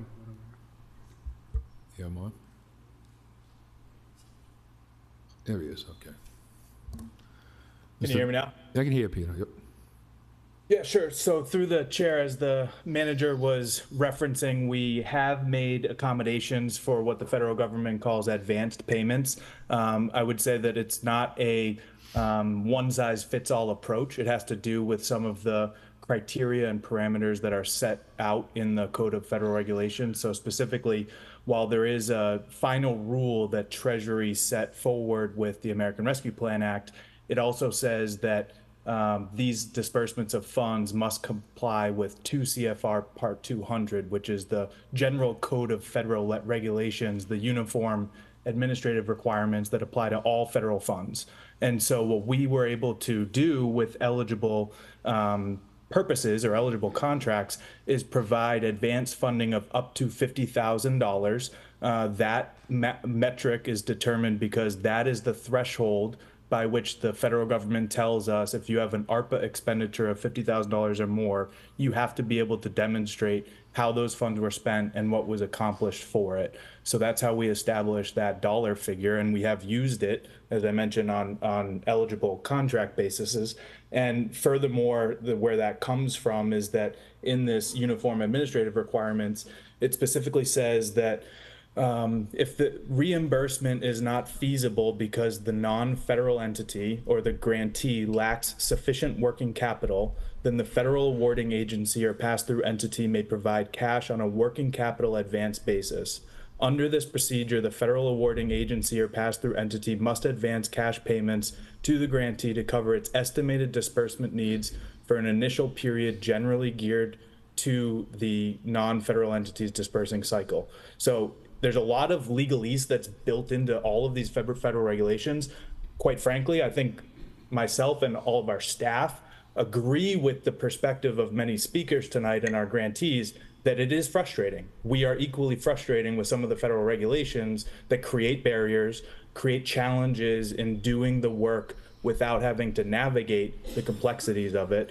But what we are obligated to do as the pass-through entity, as the manager of these federal funds, is make sure that we're doing it in accordance with what those regulations say. So we've tried to be accommodating. We've tried to, look at the interpretation of these regulations and make sure that we're trying to provide the maximum flexibility to organizations to do the good work, but also knowing that in the event of an audit, we have to present sufficient documentation to the Office of the Inspector General or whatever agency, whether it's the Treasury that comes in to audit the city of Worcester, so that we don't expose our taxpayers into a situation where we have to now repay the federal government because we don't have sufficient documentation in accordance with the regulations that are applying to these funds, if that's a helpful explanation. Through the chair. Thank you.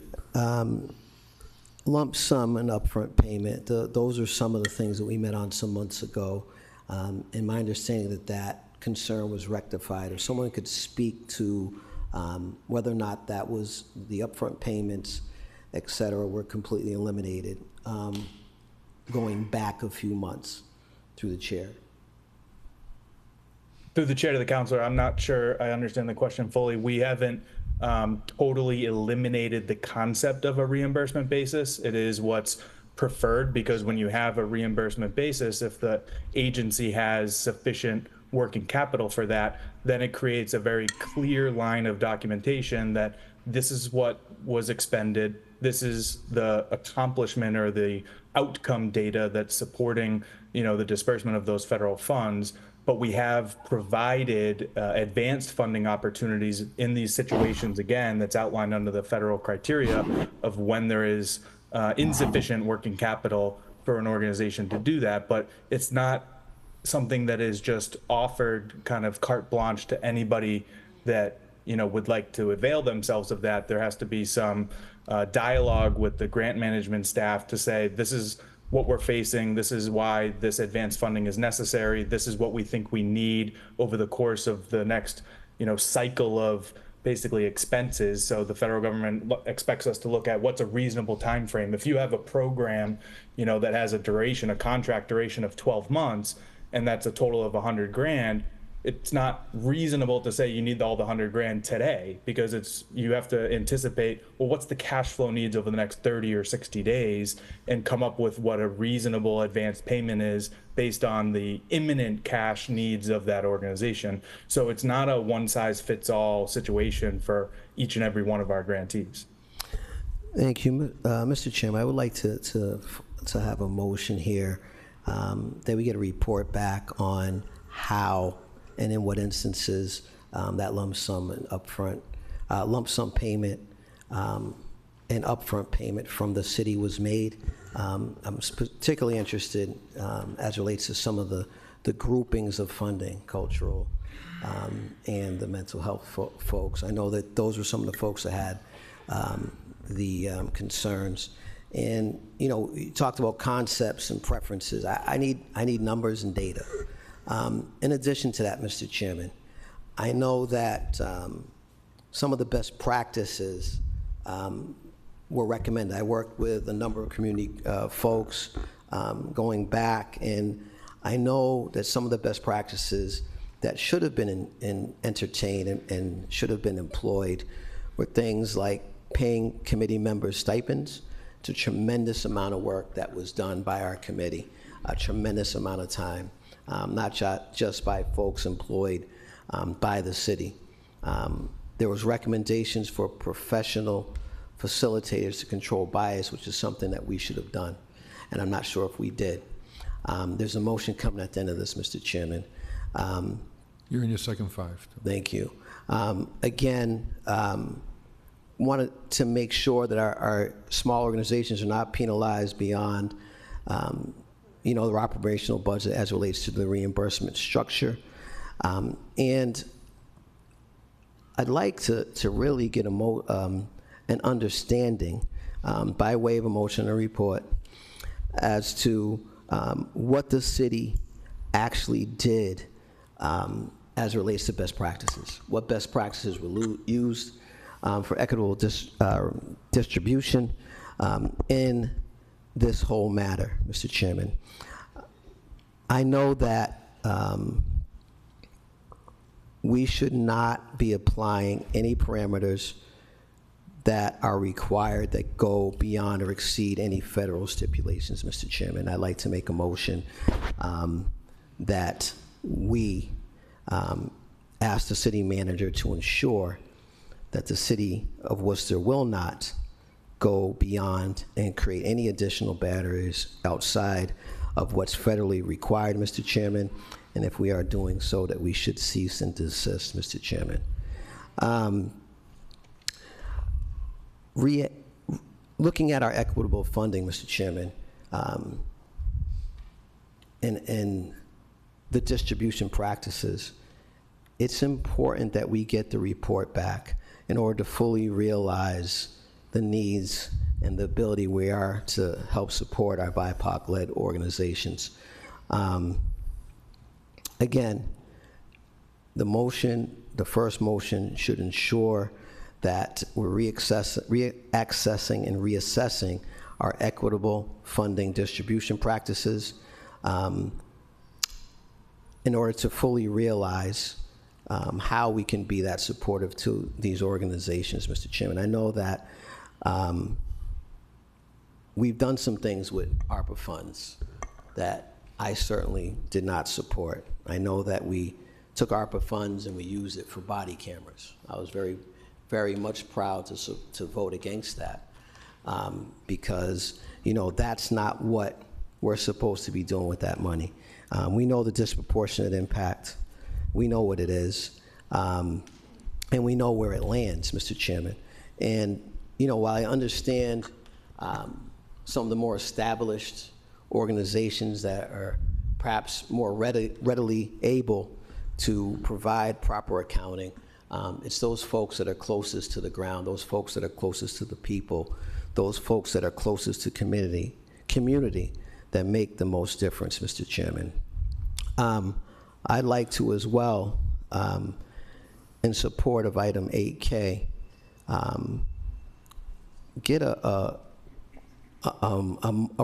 motion asking the city manager because the numbers seem like they're moving a bit.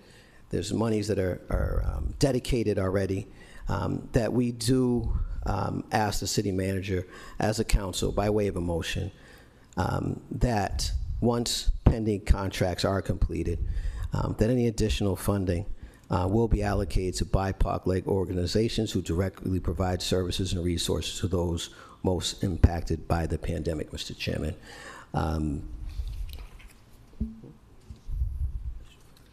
The motion. It's pretty much what the motion says. Yeah, so it's a city council resolution, or not, sorry, a motion, but the council, not the resident, is asking what I referenced. If you'd like me to repeat it, I can, and I'll yield the rest of my time, Mr. Chairman. Thank you. Mr. Manager? Yep. Through the chair to the council, I just want to clarify something that's extremely important. No ARPA dollars went to body cameras. There was part of revenue recovery, but it was no ARPA dollars went to body cameras. So I just wanted to clarify that. Thank you. I think that's why we need a report at the end. Okay. We have Councilor Nguyen, followed by Councilor Ojeda and Councilor Russell. Thank you, Mr. Chairman. I'm just going to run through my questions because some of it was already asked, but I just want to, through the chair to the admin, what were the challenges you had with distributing the funds to the organizations? I know the organizations mentioned it, but I just want to know if there was other, challenges aside from the ones that we've mentioned. Mr. Dunn? Through the chair to the councilor, I'm not fully sure of the scope of the question, but I can tell you one of the challenges that we've certainly had is I think that by the end of this, our office will probably have administered about 1,000 contracts, and I think close to $70 million of the funds. Typically, we have in our grant management staff, what we deal with on an annual basis is about $4 million of federal funds. So just the sheer volume and the stress that it has created on staff in terms of trying to get through 1,000 contracts in the short time period that we've had has certainly been a challenge. Gotcha. And do you know how many orgs / how much money is committed, but there's an indication that it will not be used or cannot be used? Through the chair to the councilor, I do not have a quantifiable number for you on that. Okay.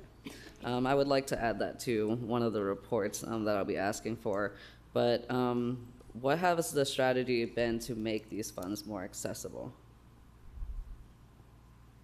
Through the chair to the councilor, as we've discussed in previous meetings, there's been a number of these approaches. And I think one of the biggest kind of themes has been that we didn't just create one program that had so much complexity to it that any applicant or organization, whether it be a nonprofit organization or a small business or a resident of the city, in order to access them would have just this one opportunity or this one program that would have all of those complexities. So we tried to break it up into more manageable pieces based on the input that we received from the community in terms of the impacts of the pandemic and the different programs that we ultimately administered. So we had a variety of programs for small businesses. And I think our outcomes on that in terms of BIPOC-led businesses were actually quite successful, very different than the Paycheck Protection Program from the SBA. So we were pretty proud of that.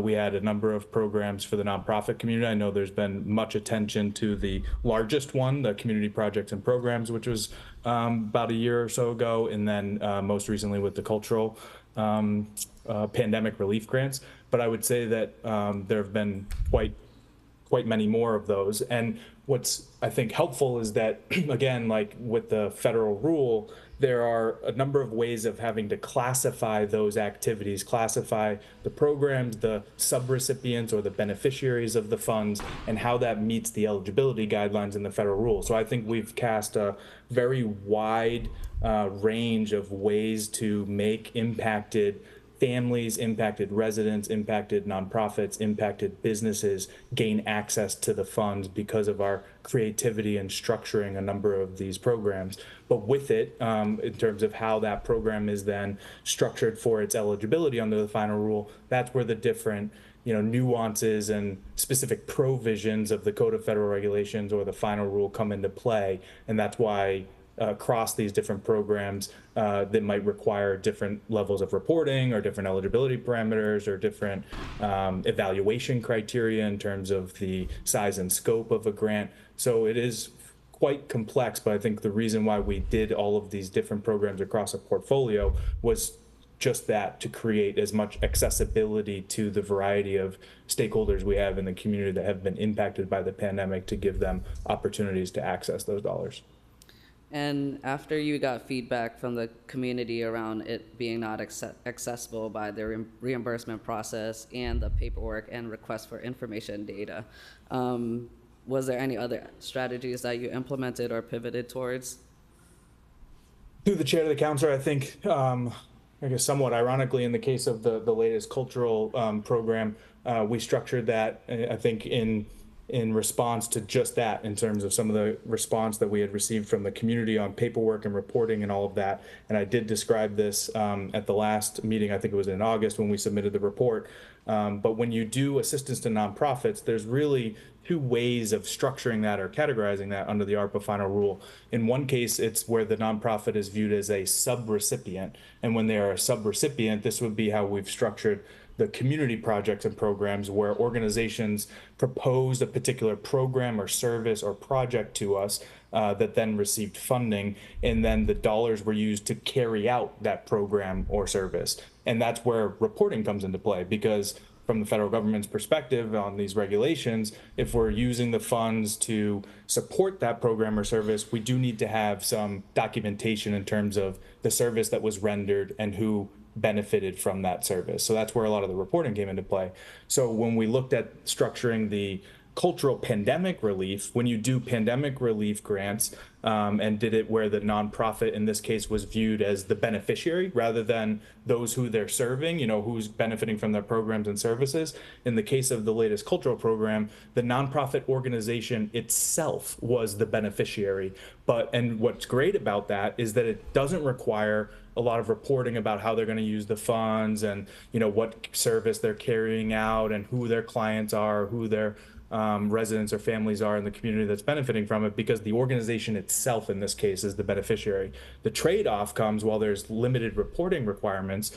The trade-off is that it specifically says in the final rule, if you are going to do aid to a nonprofit organization that was harmed by the pandemic in terms of the impact and providing that relief to them, then it has to be a 501c3. It's very black and white. We couldn't, in the case of the subrecipients, all that they had to be was a nonprofit organization. They didn't actually have to have their 501c3 because they weren't viewed as the beneficiary. It was really about who are you serving with your program or project, and that is how we kind of account for the outcomes or the expectations of the federal rule in that case.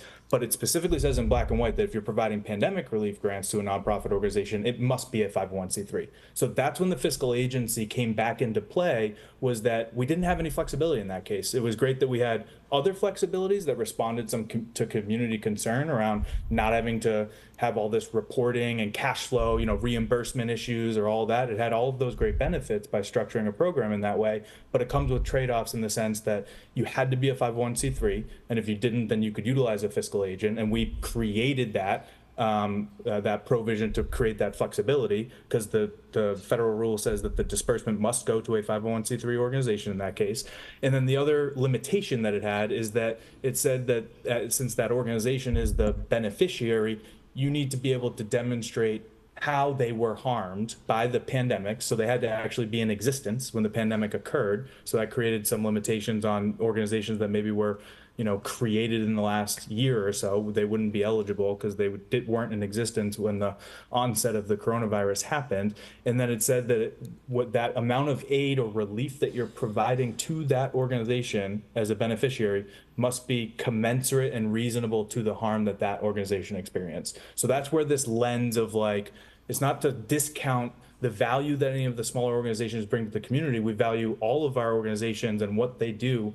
And in many cases, it's very unique what some of these organizations do, and that's appreciated. It's not a reflection of like whether or not that's valued. It's just showing there is some lens or correlation to the fact that if you do have smaller revenues or smaller expenses, then you just can't justify certain things like, beyond, multiples of your budget or expenses and say that that's, reasonable in terms of the financial impact that the pandemic had on the organization. So it created some limitations in that sense. But again, I think that how we've tried to create a portfolio of programs across the spectrum, it wasn't like that was the only opportunity for an organization to potentially access those resources, because in the case of the cultural festival programs, where we were directly supporting expenses related to special events and festivals that were free and open to the public, we very specifically said, if you're a BIPOC-led organization, then you're eligible for $12,500 to support your festival. If you're not, then you're capped at $10,000. So we've, again, done things across a variety of different tools and strategies to make these dollars accessible in different ways, to try to have equity resonate in different ways. And I agree with the manager's comment that I'm not saying that every decision that was made or every grant that was made is perfect. It's certainly not. But I think that the intent and the effort was there. So whether or not that, could be done better in retrospect, yeah, there's always opportunity to, have improvements, or in hindsight, maybe this could have, worked better in that sense. And so I think we've tried to at least take those considerations and feedback into account as we've moved throughout the total time frame associated with ARPA. I think what we've been doing in the last 6 months is a lot more effective and a lot better than what we were doing in the first 6 months of ARPA. Thank you. And I do want to note that, for me, hearing that like we can do better in the future is actually really hurtful, to know that people lost the opportunity this time and that we're going to wait for the next time, especially for BIPOC orgs, especially hearing that BIPOC orgs were the ones to give this feedback and to lead the charge for us to do better. And in the last, distribution, they've seen that they didn't. They made it easier for orgs to be the beneficiary, and then to not see that they got those funds, and then to say we can do better. That's really hurtful, just to put that out there. But I will continue with my questioning, which is, someone mentioned the HUD rules versus the ARPA rules, and could you explain the difference and the requirement and why we have that, if we still do? Through the chair to the counselor, I think it really speaks to the eligibility itself in expenditures. So with the Department of Housing and Urban Development, I think you're referring to specifically their Community Development Block Grant Program. Yes. And so that has a national objective associated with it. The national objective that we have to meet with CDBG expenditures for nonprofit grants every year with public services and public facilities is benefiting low to moderate income families in the city. And then there are different ways of classifying eligible programs and projects under that broad national objective of benefiting low to moderate income families. In the case of ARPA, really the eligibility has been, are you benefiting residents or organizations or businesses that are located in a qualified census tract? Because the federal government designated certain qualified census tracts as disproportionately impacted by the pandemic. Then it's also disproportionately impacted races and ethnicities. And then the third area being low-income families again. So there's a few different ways to classify an eligible activity as it relates to ARPA, but the common thread through all of it is really this 2 CFR 200, in the sense that that is like what's called the uniform administrative requirements under the Code of Federal Regulations that applies both the CDBG expenditures as well as ARPA expenditures. And so there are some, commonalities that I think people are seeing and feeling as it relates to some of the financial kind of controls or reporting or expectations that the federal government has on us in terms of our role in administering those funds. That's a common thread. It's a very robust regulation, hundreds of pages long, and I think that's the common thread between the two. So is there a way to shorten the amount of requirements and the paperwork and the data recording? Or is what you're offering to the organizations to do exactly what the federal ARPA money is requesting from us? So through the chair to the counselor, and I think the manager was kind of starting to describe this in some sense, is that When we first approached some of the community projects and programs, the contracts associated with that, with the reporting, is we were looking for demographic information for those that they'd be serving in the community. So one, making sure that they're Worcester residents, because these are Worcester dollars, so we're making sure that we're supporting Worcester residents, and then seeing if they might qualify as an eligible beneficiary based on their income status or based on their race or ethnicity, or their specific address if they live in a qualified census tract. What we tried to do in response to some of the concern around that level of information being gathered from clients of the organizations was that we really don't need to check like all three of those eligibility boxes. We really only need to check one. So if you're gathering information and you know that all of your clients are on Mass Health, or you know that all of your clients are on federal SNAP benefits, well, then that meets the test right there. And so we've tried to provide that level of flexibility that we just get the minimum amount necessary to ensure that we're meeting the ARPA eligibility requirements for who's benefiting from the dollars. But we believe we described this to council, it was probably a year ago at this point, that one of the trade-offs of that approach as well, and just being eyes wide open about it, is that it will create some limitations in our ability to report back to council and the community at the end of all this to say who benefited from these, as the manager was describing, like how many were men, how many were women, how many were from the Hispanic Latinx population, how many were from the indigenous population, because in creating that flexibility or lack of detail with some of the reporting on who's benefiting from it, then it's just going to limit our ability to then speak to the demographic details later on in terms of who benefited from the funds.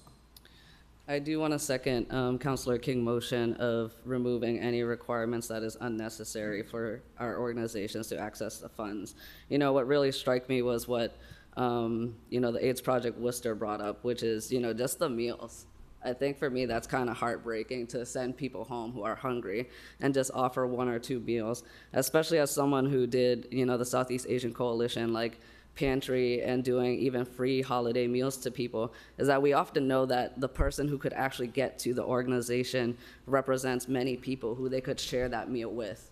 When an unhoused person come to a place and get some funds or some food, I know that they can actually give so much more to their community. And so when we limit and we ask for these type of details, that's not okay for me. As a counselor, I'd rather people have food than for me to know, oh yeah, there's actually 10 people that benefited from this. I want to trust people and trust community, and I think that's what we need to lead with. I do want to say that what I've seen is that, the BIPOC orgs have gave feedback, have fought for this process to be easier, and the ones who benefited was the last category. And that is really harmful. The other thing I want to bring up is this notion of equity, right? Because what I hear is that big orgs endured more damage. Small orgs endured less financial damage. And I think about the people who these org represents, as we mentioned, the board members, the staff, the people who are there. We want to look at who really got more damage during COVID and who actually leads these organizations. For me, it's not okay to just think, oh, big orgs endured more damage. When I think about equity, I think about the impact of giving $100 to someone who's living paycheck to paycheck, or $1,000 to someone who has money in the bank and savings. What is more impactful? And what is equity here? And imagine giving the person who's paycheck to paycheck actually $1,000. What is the impact there when they could actually live securely and stably for a little bit longer so that they don't have to be scared of being hungry and being scared that they're not gonna have a meal next? And yet, once again, we're saying, no, you can't take more food. And once again, that's just a narrative from the AIDS Project Worcester, which I truly believe in. They're on the front lines. That's what I'm gonna listen to. And then I also, once again, wanna go back to this notion of equity, because I think we're mistaking what equity means. Because this is a co-option of equity when large orgs get more money and small orgs do not. I don't believe that is equity. Equity has been fought by BIPOC folks, and they are coming to the table now to ask for the equity. And then the last thing I want to bring out is we shouldn't we shouldn't have grants where we're dangling money in front of BIPOC orgs and saying, here, try to access them. If we give them the grant, we need to ensure and guarantee that they can have it. It is not okay for me to say, hey, you got $200K. Good luck getting it, because now you have to do this reimbursement project. This reimbursement process, and you have to give us all this data on your people. I think we can do better, and I don't think doing better is about next time. Doing better is about now. And so I do want to motion for a report on strategies to ensure that these funding can be accessible to the orgs and to reconcile all these challenges. And it should happen as soon as possible, because next time is not okay with me. Next time is you're waiting for another pandemic for people to die and then give them the money and have a better process. That's not okay with me. And so I really urge the admin to do this as soon as possible. Thank you. Okay. Councilor Ojeda. Thank you, Mr. Chairman. Yeah, so a lot of it has been said, and I agree with it. Taking notes and writing down some things. I think we're very similar on a lot of things that have been said tonight. So I guess the question through the chair to the administration is, you mentioned that eventually you guys will go through the pending contracts. Is there a time frame on that to be able to get back and let us know what is available? Mr. Manager. Through the chair to the councilor, we were providing quarterly updates over the past years to the council in terms of the updates on the dollars. In the past, I want to say past couple of months, we've been providing monthly updates, and we'll continue to provide monthly updates because we have to the end of December 31st of 2024 for these dollars to be contracted. If they're not contracted, then we risk the possibility of losing the funds or having to give the funds back to the federal government. Once the funds are contracted, any entity that has received those funds or has contracted those funds has till the end of 2026 to expense those dollars. And so that's currently the timelines that's set before us. But any potential changes to the ARPA dollars, as I stated before, in conversation with my department heads and understanding their projects, understanding the scope, their timelines, I'm going to be coming to council on a monthly basis saying, we got to move money. And if I need to come sooner based on that, then I will come sooner back to council saying, I will be moving money to do X, Y, and Z. And like I said it before, in the last few weeks when we moved some money, we moved money specifically to rental assistance, because we've been hearing about the pressures of the rental market here in this community and the challenges of affordable housing. And those dollars went pretty quickly. And so we put an additional $600,000+ to rental assistance for the families in our city. Okay, thank you. Another question is, so if there's money that does become available, is there another process to that, or is it just like who's going to be able to, again, do they have to reapply for this, or how does that work? Like, how did these BIPOC communities are able to get this money? Through the chair to the councilor, that process then lays on my shoulders to then determine how do we allocate that. And I usually make that decision based on what I'm hearing in the council, based on what I hear in the community. And that's why, again, the last time we moved some money, we put it into rental assistance. The last time we moved some money, we put it into youth employment. We've put it into food insecurity. We've put it into energy costs, because those are the feedback that I get from community and partners that have spoken tonight, but also individual councilors who have spoken to me, or even in this floor. So taking that into consideration, this discussion tonight, that's something we will take into consideration. If monies were to come available, either next month or in the next few weeks, then we will make a decision of how to allocate those dollars. And that, again, will be something that will be also presented to the council, as we've done previously. Okay, thank you. So just wondering, when it comes to helping these, again, these agencies acquire this money, and say their annual budget is $60,000, $70,000 and they're asking for more, at the end of the day, the ARPA was to be able to help them build capacity and expand on what they're doing in our communities. And one of the frustrating things, and Councilor Tu had mentioned it as well, is next time. Unfortunately, our community continues to hear next time. I think I grew up hearing next time all the time when things just didn't go right, and I think that's really unfortunate. So I guess during this process, was there assistance provided with them to help them understand what they're seeing now, where the difficulties the administration had to be able to give these agencies this money, and were there conversations to help support them and say, listen, we know this is where this is how much you're asking for, but unfortunately the guidelines are saying this and that. Was there conversation back and forth to say, listen, we want to support you, but this is what you need to do going forward. This is how we can help you do this, through the process of applying for the money. Mr. Manager. Through the chair to the council, specifically to these cultural dollars, I think Peter alluded to this. These cultural dollars were specifically designed, this program was designed for pandemic relief. It's not to build capacity. And I think that's the misunderstanding here, specifically to this particular program of $2.9 million. There's other programs, community-based project programs, and other programs, mental health programs, that the application process was for the purposes of building capacity or new programs or new ideas, et cetera. But these cultural specific programs was pandemic relief, and one of the parameters there was you had to exist during the pandemic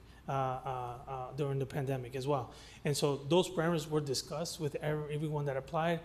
There was individuals who had certain questions related to that. There was individuals who applied who were not part or their business did not exist or their entity did not exist during the pandemic, and that was communicated as well during that time frame. And so there was a lot of back and forth and conversations with the administration to the recipients or the individuals who applied.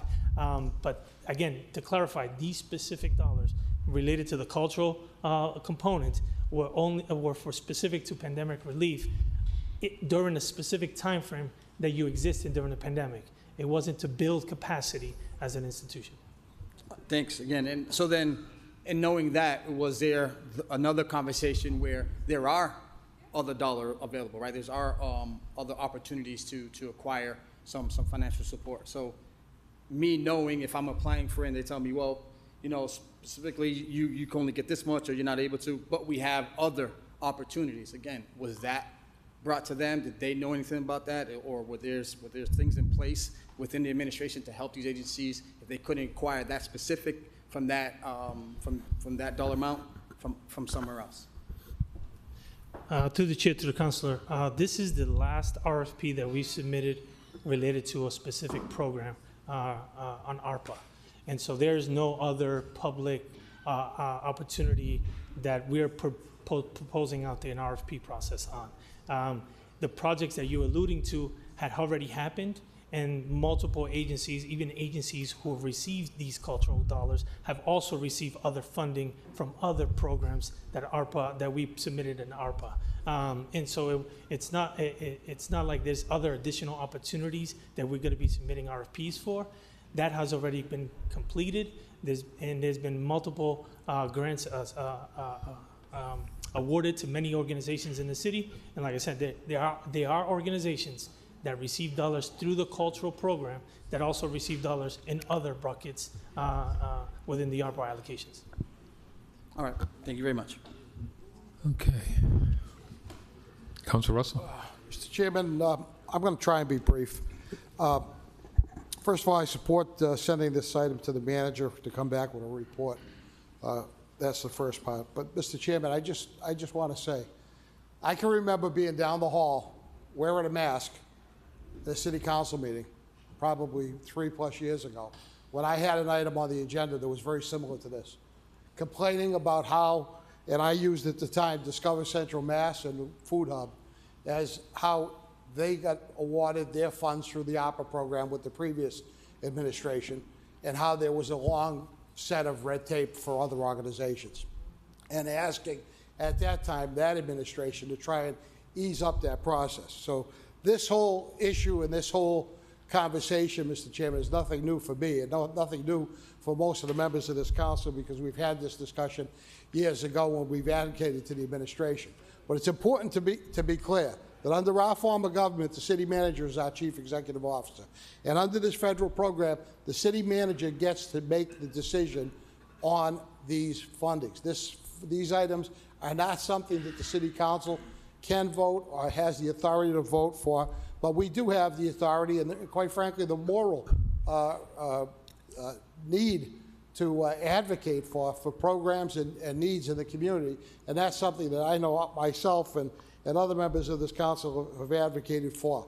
Mr. Chairman, the kids at Vernon Hill Park were promised $1 million from ARPA money. They were promised that by the previous administration and even this administration, when it took over, that there was going to be $1 million in ARPA money put into that neighborhood, because that neighborhood, along with the neighborhood around Mulcahy Field on Dorchester Street, was designated as one of the neighborhoods that had been hit hardest by COVID-19. They were promised that money. Mr. Chairman, that money was moved. It was spent, actually, some of it at Mulcahy, some of it up at Great Brook Valley, which was good. But there was $1 million that they were told that they didn't have. So, Mr. Chairman, if there is extra money available, I would suggest to this administration, and I would advocate for, that we should be looking at things like the things we promised to the neighborhoods that were hardest hit by COVID-19, specifically like the parks improvements at Vernon, parks improvement and completing the projects that were in the plan at Mulcahy Field that were promised. Mr. Chairman, we had to go to the state of Massachusetts to ask them to give us $7 million in their ARPA money to put windows on East Middle School, a project that's in the hopper now and about to be done. The city of Worcester is helping with those funds, but the majority of that money came from ARPA money from the state of Massachusetts ARPA money buckets. So, Mr. Chairman, I just am concerned also that when you even look at the road money that was put in place for repairs and resurfacing of roads, the argument was made by the previous city manager that he would do the list of streets that would be that had the worst rating on the streets. Well, guess what? Most of those streets were all on the west side. They weren't in our urban areas. They weren't. They were on the west side, because on the west side, the streets are longer. And the funding, when it's broken up by districts, the district councilors from the west side didn't have the money over the years to keep up with that percentage-wise. So many of, or most of, the money that was done on the street repairs were not on the urban neighborhoods. We should be looking at those urban neighborhoods if there is extra money to be done to try and address some of the streets in our core urban neighborhoods, to try and see if there's extra funds that are available there. Mr. Chairman, I just want to ask the manager one clear question, just so that, is there $44 million available? And I think you've told me the answer to it, but I just want the message of the community to be that that money is not, like extra money, is it? Mr. Manager, I think I asked that earlier. I think you did, but I'm trying to make it crystal clear. Yeah. Through the chair, through the council, no, the current money right now is not available. It's allocated for specific projects. If there are specific projects in the pipeline that will not come to fruition, then those monies will become available. Then it will give me the opportunity to then reallocate them. Is the street repairs, the street repaving, was that in that $44 million? Was that already signed out? I can't speak to that specifically. I know that's embedded as part of that. Water and sewer infrastructure is embedded as part of this. So there's a lot that's embedded as part of this effort. So best case scenario, Mr. Chairman, through you to the manager, what do you think is going to be there? If you were a betting man, would it be a number that was less than 10? Was it less than 20? Was it less than 5? I don't want to hold you to it, but I'm just trying to give the community an idea of what's out there, so that there's not a perception that there's 40-some-odd million out there that's sitting on a table that we're not utilizing, that's going to go back to the federal government. Through the chair, as of last month, when we discussed all this and with all the cabinet members in terms of the projects, the bids that are currently out right now, projects that are being bidded or RFPs that are being created, et cetera, we identified $600,000+, and I moved that into rental assistance just a few weeks back. Currently, right now, based on the current state, I haven't engaged the cabinet back after that report. Best case scenario, could there be a possibility that we can identify another 600 or even perhaps $1 million? Perhaps, but I don't guarantee that. Okay. So that's the kind of numbers we're talking about. Thank you, Mr. Chairman. I just wanted to be clear about that, and I look forward to a report coming back from the administration as soon as possible with this. Thank you. Thank you. With that, so we're going to send this item to committee. You spoke twice already, Counselor. What? Yeah, you did. Second once. time. It's the new rule we put last time. I was the first one to talk. Yeah, you spoke, we went through your second 5. You said I was into my second 5, Mr. Chairman. Yeah, you have 1 minute left. I actually wrote it down.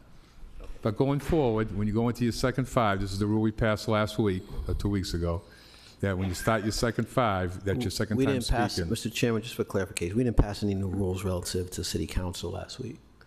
That was for a budget subcommittee. No, we reiterated. That was for a budget subcommittee. Nothing, I don't believe in any rules changed relative to the city Okay, council. for going forward, then, this will be the rule going forward. You speak your second 5 minutes, that's your second time speaking. Go ahead. You have a minute. Just, can you clarify that again? 'Cause So basically, under the rules of the council, when you speak for going to your second 5, that's considered your second time speaking. That's the new interpretation? Because that's not been the practice. I'm going to use it pretty easy, but That's cute, just wanna though. know It's we really talked about cute. that. That's cute, Mr. Chairman. Mr. Chair, I'd just like to get a report back by way of a motion regarding the budget item that was put forward by City Manager Augustus at the close of 2022 that identified $200,000 in ARPA funding that was partially to pay towards the $1.5 million money for police body camera programs. This is important to me to get that report back.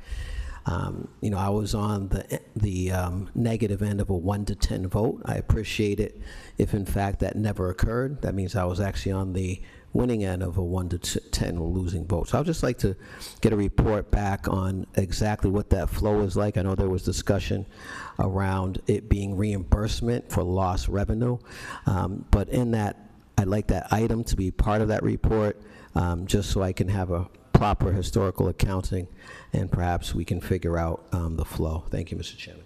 Thank you. Okay, so we're going to send this item by Mayday Morales to the MO committee, and then we're going to take the other, ask for those other reports, asked by the council, take those collectively. All those in favor? Opposed? So ordered. Okay. Okay. On communications, the city manager. Transmit information communication of the appointment of, is it Angelique Webster to the Worcester Arts Council.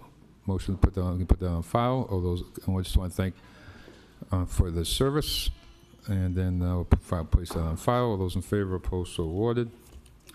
We are on recommended adoption of the amendment to GRO Part 1, Chapter 13, Section 79, related to the establishment of reduced speed school zones. We refer that to traffic and parking.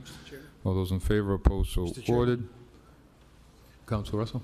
I would just ask the administration to add to that the private, parochial, and charter school locations. So we get additional report for other schools besides the Worcester Public Schools. All those in favor, opposed, so ordered. We are on 9.12A, transmit information communication of the status of the existing firefighter turnout gear. Okay, Chief, and send out to public safety.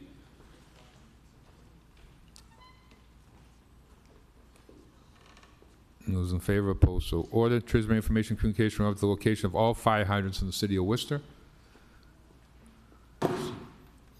Send that to public safety. All those in favor, opposed, so Councilor. What number was that? I'm sorry. Councilor Hida, what's that? What number was that? That was 9.12B.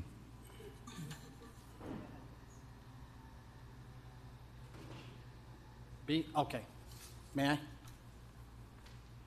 Yeah, sure. Councilor Hida, go ahead. So, sorry, we were moving pretty fast. When it comes to the fire hydrants, thank you, Mr. Chairman. When it comes to the fire hydrants, I have several questions. So, one, it says private fire hydrants are responsibility of the property owner to maintain and generally to maintain. I don't know who can help me answer these questions. To the chair, to administration. How are they maintained, and who makes sure that the residents are maintaining them properly? Chief? Through the chair to the counselor. So that's generally not, I don't want to conflate that with like a private street. So it wouldn't be a hydrant that's on a private street. It's normally what we call, excuse me, a yard hydrant that may be part of a, like a Norton, St. Gobain, Wyman Gordon's type facility. Usually in those places, larger warehouse areas would have put them in there to meet their requirements, either for insurance or for fire flow. We generally, they're not followed up on. They're private hydrants. So it's up to them to test them, maintain them, and that is generally why we do not use them unless it is an absolute last resort. So you're saying if it's a last resort, we have no idea if they're actually maintained well or anything like that? No, we have no idea if they're maintained well, so we basically assume that they're not there.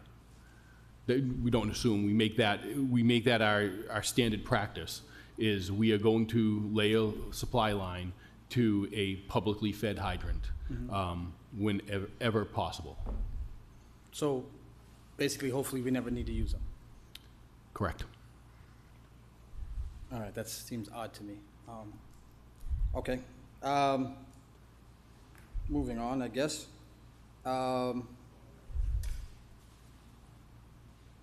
In relation to where all these fire hydrants are located, I noticed that there's many of them that are low pressure, and I'd just like to know, what's in play to I guess bring them up to. There's many like high pressure or even super pressure. Is that the idea of just to limit that to Chief? To the chair, to the administrator? Through the counselor, to the chair. To the counselor, through the chair. It's part of the system where low pressure, it just means that it's gravity fed, basically. So it's coming from the reservoir and it's using gravity to feed that pressure through the distribution system. Very common way to feed these systems. The super pressure has a pumping station that's pushing it usually up a hill to give it that added pressure. In general, we have the right type of hydrants in the right places in the city of Worcester. So let's take Chandler Street for example. I believe it's a 20-inch main on one side of the street. It's low pressure, but it's very high volume. When our trucks connect to that hydrant, they're going to create the pressure that's needed with that volume. In other areas where you don't have that type of volume, but you do have that pressure, so that's sending you that volume, basically, of the water. So it's kind of, when you put the system all together, it works. No, and I don't doubt that it works, but you said the truck connects to it, but there's actually a relay. No, so what's going to happen is when you end up in a low pressure situation and you have to create a relay pumping situation, so let's say you're going to be more than 1,000 yards away from a water source. Yeah. That's where we'd want to consider putting a relay into place. So they're going to connect to that hydrant, the one engine, and within 1,000 feet, there'll be another engine that will assist that pump up to the next destination.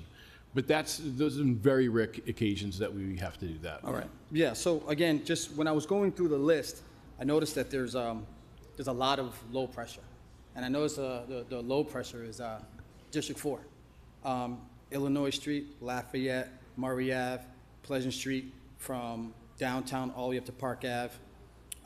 There's a long stretch on Southbridge Street, and there's also a lot of low pressures near some of the schools: Woodland Street School, Claremont, Goddard, UPCS, Canterbury, and the Clark University neighborhood. So I just find that really very interesting that there's a lot of low pressure throughout the areas. And there was a fire on Hancock Street where there is low pressure. And I'm not trying to say that was an issue, but I'd like to know, with that low pressure in that fire, was there, it says here, deploy a relay operation? Do you know if that was needed? Through the chair to the counselor, no, a relay was not needed at that fire. I honestly can't remember the last time that we did a relay pumping operation. It may have been up on Route 20 before they fixed the mains up there or upgraded the mains up there.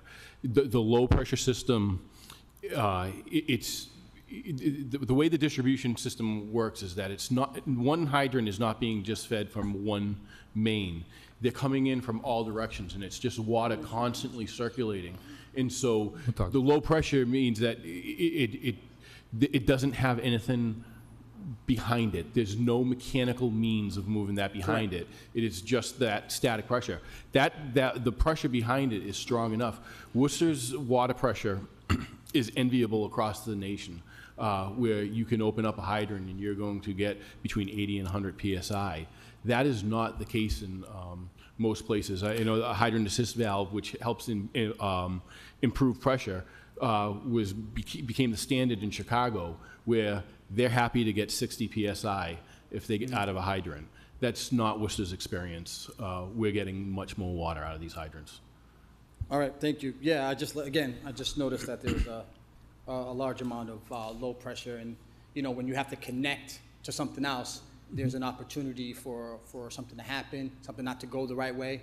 Not to say they're not trained, but things can happen, you know, versus just connecting from one truck and just you know, dumping out the water to put out the fire. So again, just looking at that, more of a safety issue and understanding more of how the flow works. I know that the city has a good water pressure, but just seeing that, and especially around the schools, and then there's a lot of streets, like I said, Illinois and Lafayette, there's a lot of apartments around there.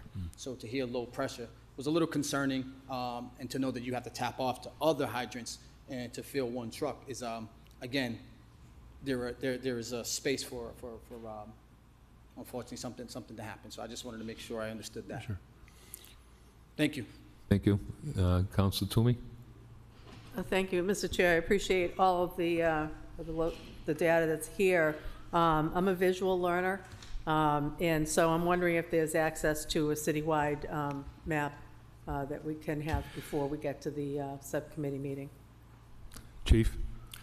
Through the chair to the councilor, my recommendation is maybe if we could meet and we could view what's available on the internal city website. Generally, we try to be careful with the publication of very specific water information.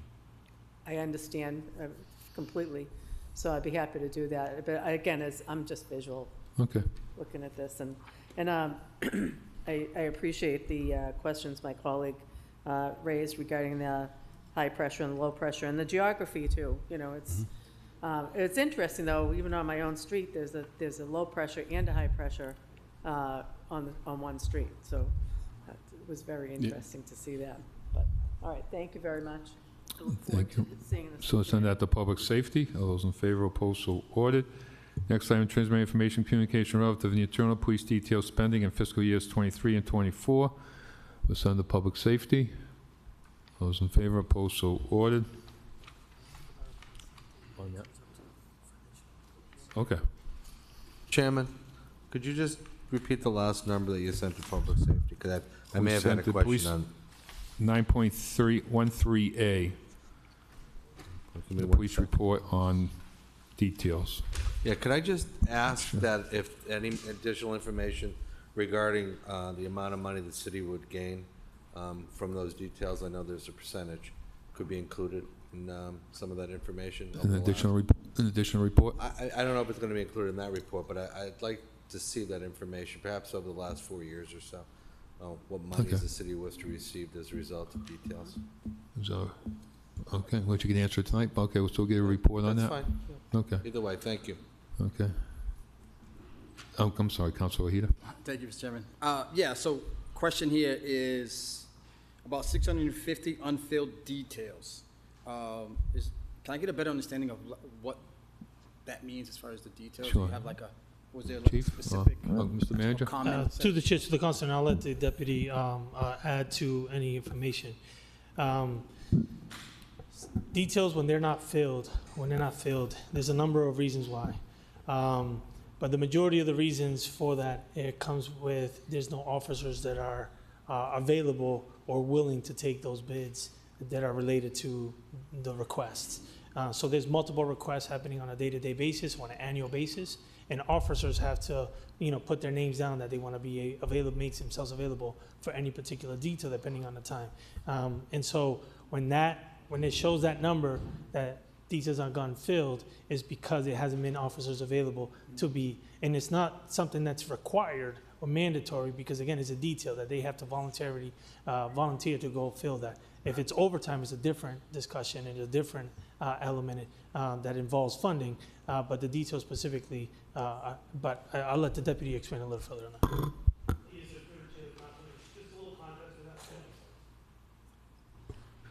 Just a little context for that. That 650 is individual specific details. Oftentimes what we find is a vendor will request 6 or 7 details for a rather large job.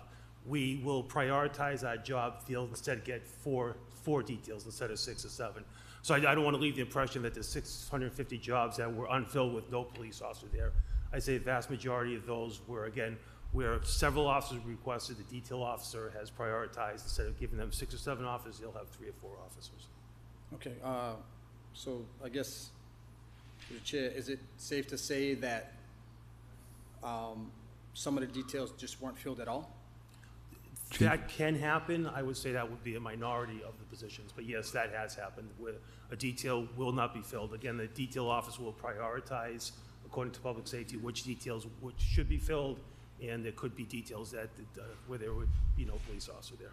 So would that specific project or the detail, does that continue, does that move on, or does that have to come to a stop? Yeah, it will continue to move on. If there's a detail that we need to have somebody there for safety, for them to continue, there will be a police officer there.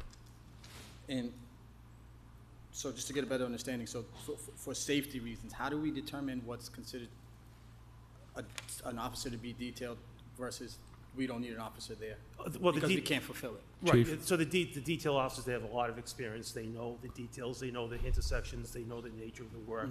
So they employ their experience as far as determining priority-wise which details definitely needs an officer and which can proceed without an officer. So they can proceed without an officer. So that's not something that's in play. There's no policy in play through the administration.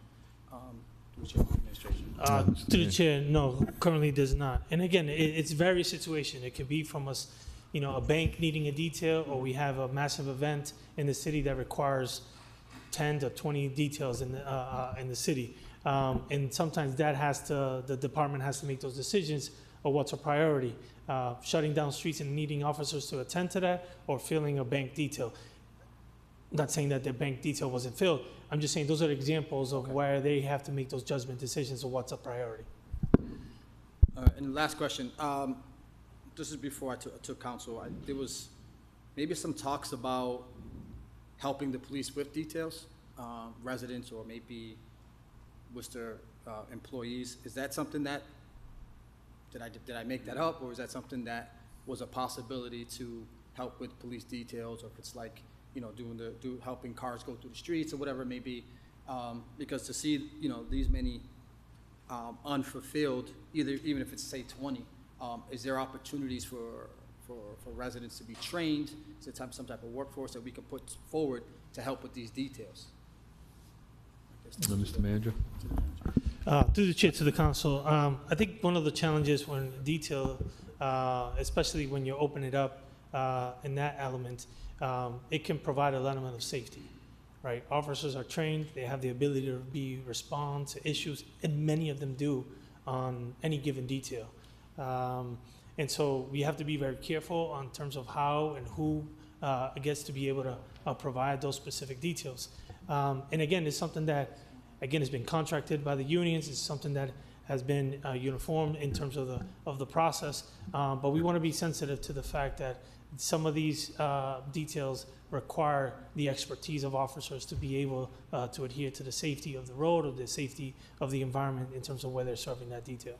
Right, so thank you. So I guess my concern with that is that if we're saying we need someone with some type of expertise, but then there's a detail that doesn't have someone there. So we're still putting some people in danger regardless if there's someone that's not there that doesn't have the expertise, because we just can't put someone there that doesn't have the expertise. Understand what I'm saying? So is that something that, are we looking to try to fix that situation? Because at any point in time, we can have an emergency, and if there's no one there, we put ourselves in danger. Mr. Manager? Yeah, through the chair to the council, again, that's something that the chief and I would have to spend some time discussing strategies on how do we make sure that some of these detailed jobs and reduce that number a little bit more. We've made some headways in our contracts with the unions to try to increase that detail rate as well, to give them the opportunity to make it more incentivize them to be able to utilize the opportunity to make details. But again, it's something that I'm going to have to go back to the chief and fully assess and come up with some strategies on how we could be able to move forward on that. Okay, and lastly, is it something that we can ask some of these agencies or whoever pulls out these for the details, that they can help with providing security on their own, and how do we, if there's ways we can assist them with that? If they require 3, we can send 1 officer, and if they have 2 security officers on their own, that helps. Through the chair to the council, sometimes that happens, right? Sometimes that entity has their own kind of public, like security officers or security personnel that they want to be able to utilize for their event, in addition to details at the event. So there's a combination of both, and that happens all the time to try to, ensure some additional security. So again, but to provide any additional information on how do we expand, how do we currently incentivize or make sure that we reduce that number on a yearly basis, that's something I would take back to the chief to discuss with the leadership of the department. Thank you. Thank you. Send that to public safety. All those in favor? Councilor King? Thank you, Mr. Chairman. Just a couple of quick questions. The 650 unfilled details through the chair, that includes internal and external, or is that just internal?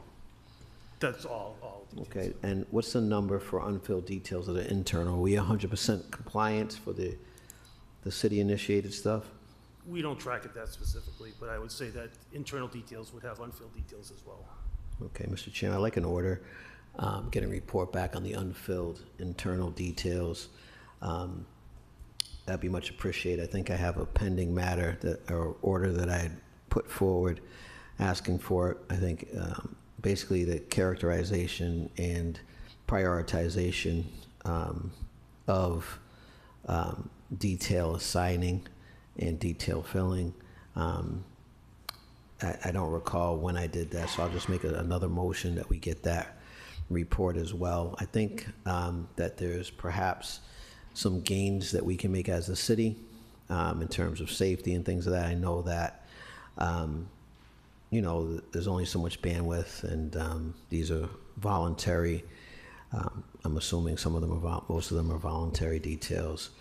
And there's some collective bargaining matters at play as well. But I do appreciate my colleagues' questions regarding things pertaining to flaggers and the like. I know,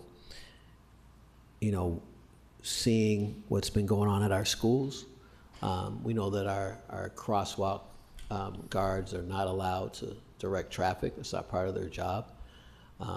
There's been a lot of matters before the council and before traffic and parking pertaining to our schools. There's a matter that's going down to committee, regarding establishing our school zone signage and ordinance. That's a response to my request on the council floor a few weeks ago, and that work was already initiated as well. But I know that if there's a way that we can get folks to help out, there might be some cost-saving measures there, Mr. Chairman. And I would echo my colleague around, the realization that, there may be some, concerns if we're having internal details requested, and if they're not filled, there might be some liability concerns, Mr. Chairman. I don't know exactly how those are ranked or rated, but would like a report back. I know this will go to municipal operations, and I'm quite sure that they will determine if there's any cost-saving measures relative to overtime in general, and overtime, because I think that's in their committee as well. in addition to the police aspect of it, but all of it in totality. Mr. Chairman, also, as part of unfilled detail, just again, a breakdown by department as well for the internal detail unfilled list. We'd love to see that as well when it comes out for all the departments to go down to municipal operations. Thank you, Mr. Chairman. Okay, we'll get formal report. Those in favor, opposed, so ordered. We'll send that to Council Toomey. Could we have that ready for the next subcommittee meeting? I'm unfortunately going to be away for the one in first week in October, but we're trying to reschedule that, so. We'll try. Yep. Okay. Thank you. Okay. So send that report to Public Safety. Those in favor, opposed, so I'm ordered. opposed, Mr. Chairman. I'd like to speak to that. This is an interdepartmental matter that impacts engineering, Department of Public Works. What else we have listed here? Bureau of Engineers, sewer, streets, lighting, Department of Transition and Mobility, et cetera. This is municipal operation matter. There are already items in municipal operations pertaining to overtime across the city. And over the last 2 terms, we've had a number of items before municipal operations. This isn't simply a police matter, Mr. Chairman. This is about the entirety of our departments that rely and request these details. Mr. Chairman, I would ask that when that comes out, that go to municipal operations. It's germane to this report, so I'd appreciate that we could look at. Well, the report hasn't come back yet. This report's going to Public Safety. Right. Then we can decide when the other reports come back. Mr. Chairman, can I go to both? Say the what? Can it go to both? No, we do one committee, because this goes to Public Safety. Falls under the rules of the Council, Public Safety. So. Opposed. Okay. Okay, so roll call. Councilor Bergman? Yes. Councilor Calorio? Yes. Councilor Agia? Councilor King? This is the Public Safety, right? Correct. No. Councilor Merrill Carlson? Yes. Councilor Nguyen? No. Councilor Ada? Yes. Councilor Pasillo? Yes. Councilor Russell? Yes. Councilor Toomey? Yes. And Mayor Petty. Yes. Okay, we are on. Yeah. Okay, sure. So we have Department of Administration Finance. We have a Transfer of Information Communication for the fiscal year 25 financial update as of July 31st, and as of, in the second report, as of August 31st. Collect those collectively, so MO. All those in favor, opposed, so ordered. We have finance items. Mr. Manager, wants to make a clarification. Through the chair to the council, I just want to make a clarification. Last week, there was a question that was asked by Councilor Bergman related to the city contributing dollars, if the city contributed any dollars to the WRTA. I want to clarify that because the city, as part of the share sheet, the city receives a community assessment. We're one of 37 communities that receives a community assessment, just like the education component is we're assessed a certain amount of dollars that comes to the city that then goes to the WRTA. And we're looking in FY25 budget, the Worcester Regional Transit Assessment is $4.1 million. So it's reflected in our budget as $4.1 million, but it's an assessment that comes as part of the state allocation, the state aid that comes to the city through the community assessment process. So I wanted to clarify that because I know I got up and mentioned that we do not contribute to the WRTA. And so we do not contribute directly, but indirectly there is a contribution similar to how the schools and the education component is. There's an assessment that comes to us, and then we then send the dollars to those entities. Perfect. Councilor Bergman? I just want to thank the city manager for clarifying that. I think there was some confusion. I appreciate the clarification. I noticed some people had questions and asked me about it, and I wanted to make sure that the accurate information came out. I know some posted on social media ran with it as if that was some sort of a oddball question that I asked. That I should have known the answer to. So now the full answer is out, and I appreciate the information and look forward to getting more information on my order from last week. Thank you, Mr. Chairman. Thank you, Councilor Bergman. So we're going to take finance items 9.35A through C, 9.37A through C, adopt on the roll call. Roll call. Councilor Bergman? Yes. Councilor Calorio? Yes. Councilor Agia? Councilor King? Yes. Councilor Merrill Carlson? Yes. Councilor Nguyen? Yes. Councilor Ojeda? Yes. Councilor Pasillo? Yes. Councilor Russell? Yes. Councilor Toomey? Yes. And Mayor Petty. Yes, recommend the adoption of an ordinance to extend the Worcester Housing Authority fee waiver. Motion is to advertise the proposed ordinance. Roll call. Councilor Bergman? Yes. Councilor Calorio? Yes. Councilor Agia? Councilor King? Yes. Councilor Merrill Carlson? Yes. Councilor Nguyen? Yes. Councilor Ojeda? Yes. Councilor Pasillo? Yes. Councilor Russell? Yes. Councilor Toomey? Yes. And Mayor Petty. Yes. Transmitting communication relative to the fiscal 25 through 29 strategic plan. Mr. Manager. Thank you, Mr. Mayor. I just want to quickly do a quick presentation and give you a background, kind of go over the mission and vision, values, and the priority goals, and what's next related to the strategic plan for the city. One of the things that I've been involved in since I was working in the previous administration was creating a strategic plan and creating a visioning exercise for the administration and their municipality in terms of operations, creating goals and objectives. And before you, at every single, over the past 5, if not 6 years, at every budget process, there is a department development plans that are included in those in the budget, which include goals and objectives and measures of departments. That is all due to the strategic planning that happened back in the previous administration. So it's time for an update. Part of the conversations that I've had with the council and the request of the council to listen to the community, get community feedback, conversations about that has happened here in terms of what we need to do better and how to improve. This strategic plan is going to lay out a framework in terms of how we want to do that and what goals and objectives that we need to measure ourselves on the following years. And so that's a little bit of the background of where we are, where we've come from, and in terms of where we want to go moving forward. So what's the purpose? The purpose is to guide the municipality over the next 5 years. This was inspired by residents. We did surveys, we did focus groups, we did stakeholder groups, et cetera, to try to gain as much information. And then we utilize information on all the multiple plans that we have in the city, from the Green Worcester plan to the Worcester Now Next plan, cultural plan, you name it.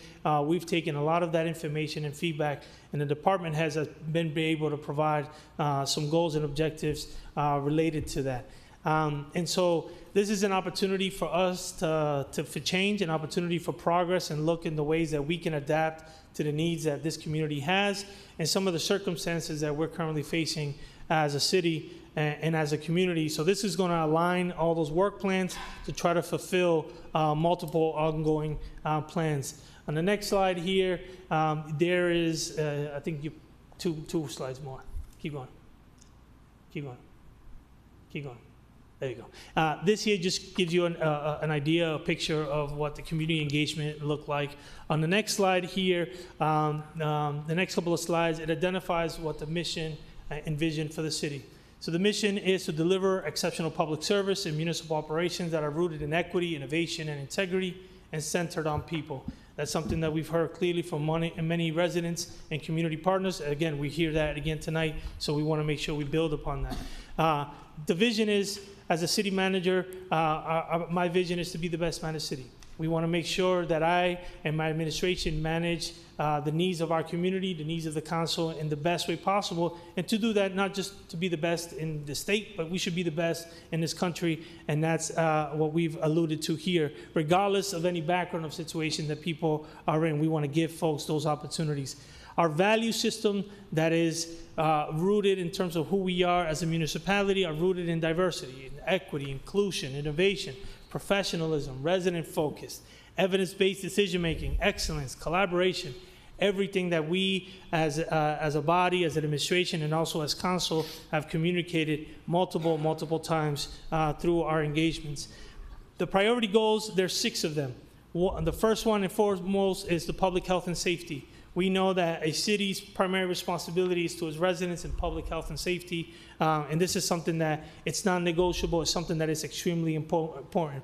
One of the special focuses on this plan is going to focus on combating overdose and substance use disorder. We know that that's at the forefront of our community, but also impacting not only us here in the city, but is also impacting the state and also the nation. So that's a special focus that we need to pay attention to. Again, the next priority area is affordable neighborhoods and reduce homelessness. We know that affordable neighborhoods is the #1 priority and one of the priorities here in the community, and we've talked about it multiple times, including tonight. We want to make sure that we find strategies and ways that we could be better to reduce homelessness and make affordable units to our community. Part of that, a special focus is affordable housing. Our Chief Development Officer has submitted a housing strategy that we want to continue to enhance and build upon that. That includes public policy, housing production, et cetera. And this body has done a lot of public policy around housing strategies. And so we look forward to continuing to work on that aspect, again, to change and grow our affordable housing stock here in the city. Another conversation that comes to fruition, and just today I was having another conversation with a councilor, is clean city initiatives, beautification projects, making sure that we stay in the forefront. There's been a lot of conversations in this council here related to litter, to business districts that needs to be improved when it comes to trash, when it comes to overgrowth, when it comes to nuisance, et cetera. And so a special focus here is the quality of life team. They've done a tremendous job and continue to do a lot of great work in the community, but we want to continue to figure out ways that we can strategize to improve and beautify our neighborhoods, and they're tasked to do so. Economic growth. We cannot achieve any of this without economic growth. We need the tax-based dollars to increase. We need to continue to work with the commercial space, commercial in our small businesses and large businesses and our private industries to continue to grow and boost the economy, innovation, and also enhance our community development efforts. No city can be successful without increasing that economic growth in terms of the financial being in a financial state. And then that comes down to high-performing government and strong financial health. This body here, many, many years ago, voted for the financial integrity plan that has accelerated us to a place to be financially healthy. However, we are coming to a place where there are pressure points that we need to take consideration of and build strong financial strategies for that. And we want to make sure that we're enhancing and implementing sustainable and efficient systems across our financial aspects and all of our high-performing government and departments so that we can deliver the best service to the public. One of that, and the special focus around that, is creating a culture of equity and belonging. That involves people, involves our employees. Our employees make up, over 2,000 employees make up the body here in the city and the municipality, and we need to make sure that they're protected. We need to make sure that they have the resources to be able to succeed, because at the end of the day, what they do is what impacts the community, and we want to make sure that they feel like they belong here and that they're part of our family. Another special focus is communications.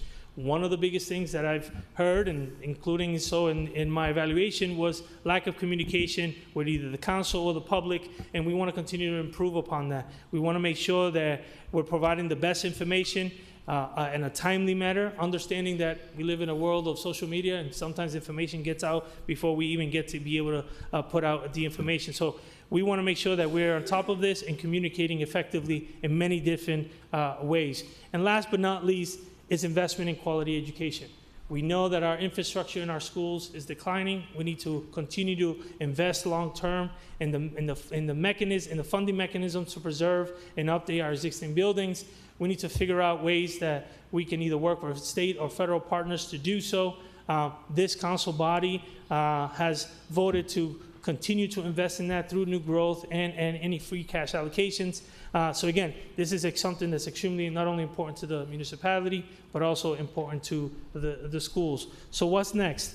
What's next is that these are the hierarching goals and objectives that are through the strategic plan.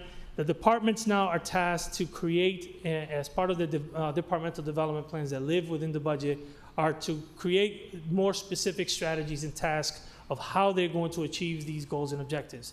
And so they will be coming forward in the FY26 budget with specific strategies and tasks of how they're going to achieve these overall goals and objectives of the city. As part of that, one of the things that has been a primary conversation, not only in this council, but also with our staff and with our bargaining units, it's individual evaluations with our employees.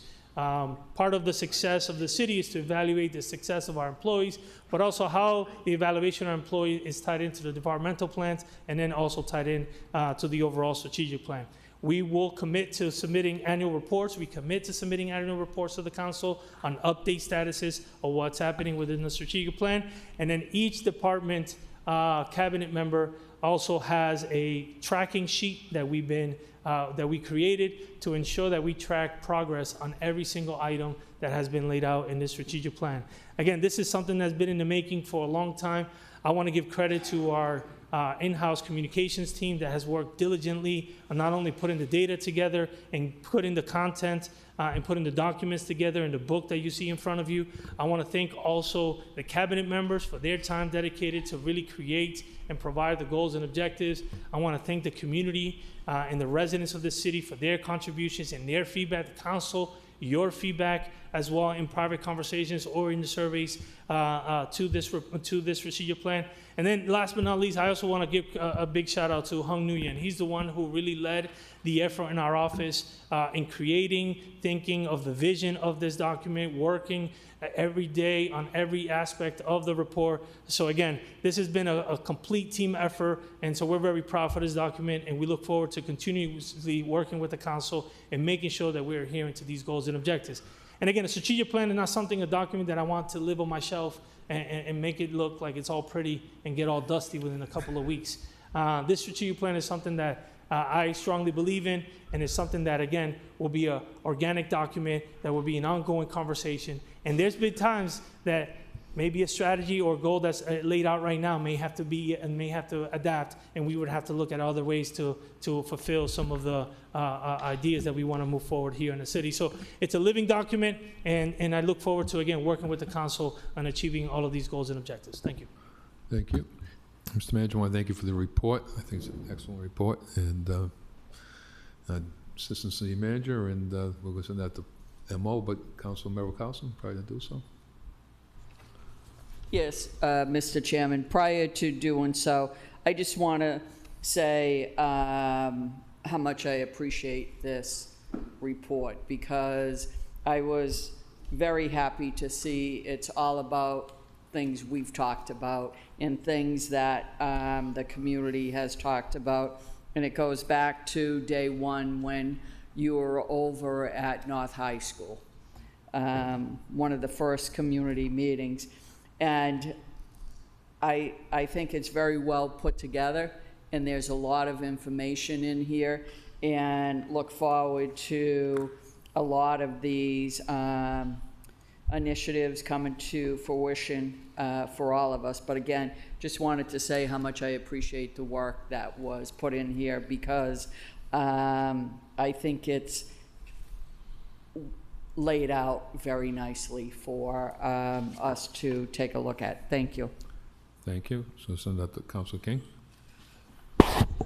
Thank you, Mr. Chairman. I too want to reflect back that this includes a lot of what is discussed here on the council floor, what we hear in the community, what the city manager and his team have heard in the community from their department heads, from their staff. And I think that's well reflected.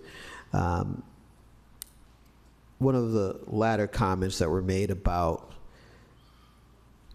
employee performance reviews.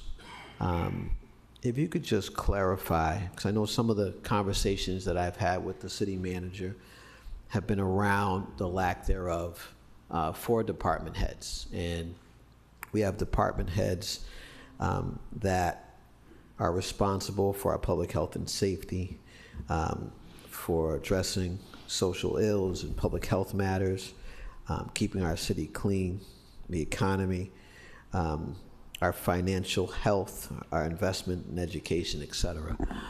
So through the chair to the administration, can you just clarify, will this also include the department heads? And if yes, when is there a time frame to get that process going for those department heads through the chair? Mr. Manager. Through the chair to the council, yes, one of the components that I've been very intentional since I took this opportunity as to be the city manager is employee evaluation. I've worked in many different agencies and industries where that has been at the forefront on an annual basis, sometimes a quarterly basis, et cetera. And so that's something that I've been very intentional about, and that's why I've negotiated that with unions, labor unions, to ensure that we start to open that conversation and open the door for employee evaluations. But employee evaluation, you can't just evaluate an employee if the employee doesn't know what the goals and objectives that they're trying to meet, and what does that mean, and what does that look like, and what vision it is. So that's why we try to lay this strategic plan out to create a framework of what the vision is. The departments will develop their goals, and then we're going to include employee evaluation. Employee evaluations includes cabinet members, includes everyone. Top down, I get evaluated, and so we want to make sure that everybody gets evaluated underneath as well. And so we've been working with HR. We've met with outside agencies who provide this professionally and have different tools and ways in which we can apply employee evaluation. There's about 500 employees who are non-union members that we have the opportunity to engage them much quicker and create a process for that. And so all of that is being discussed right now with the current team, the HR team in my administration, my team in the city manager's office. Right now, we haven't established a timeline of when we want to implement these employee evaluations, but my goal is to, as soon as possible, have something where we can report back to the council on our strategy to implement employee evaluations for the success not only of overall the city, but also the success of the employee. Because an employee oftentimes sees an evaluation too as a bad thing, but it's actually a powerful thing because it helps to develop them. It helps the supervisor understand what areas of growth and areas that they should be able to upskill them and provide opportunities for them to succeed. But then also opportunities for us to know what that potential increase or promotions or things may look for, and we can always reflect back on those evaluations. So that's something that I've been very intentional, and that's something that we've laid out in the strategic plan that we're going to be working towards over the next months and years. Thank you, Mr. Chairman. I certainly appreciate that. I know, again, we've had those discussions prior to you being assistant city manager, acting, the assisting, had discussions with this with your predecessor. And it's important because when we as a council evaluate the city manager, part of that process is to see how your oversight, city manager, of each department is and how you measure efficacy. You know, we have concerns in the community about potholes. We have concerns about, you know, how we're dealing with all sorts of things. And if we're not measuring it, are we really valuing that public service provision, Mr. Chairman? I would like a timeline by way of an order, Mr. Chairman, for the non-unionized positions. I'm glad the manager brought that up. That's exactly where I was going. So I know that should be a priority, and I would ask that the priority of priorities be with those department heads. We have to be able to measure efficacy as a city. I know the city manager must be able to do that. We don't have any role in that, but this is a big step forward, I think, for us as a city. And I don't want the public to think that all these other things are something that I don't take seriously. There's issues in here pertaining to day centers for our unsheltered and unhoused. There's matters in here pertaining to public health, economic growth, et cetera. And I know that when this goes to committee, those will be discussed in full detail, Mr. Chairman. But I would like to file that as a way of an order Thank you. Thank you.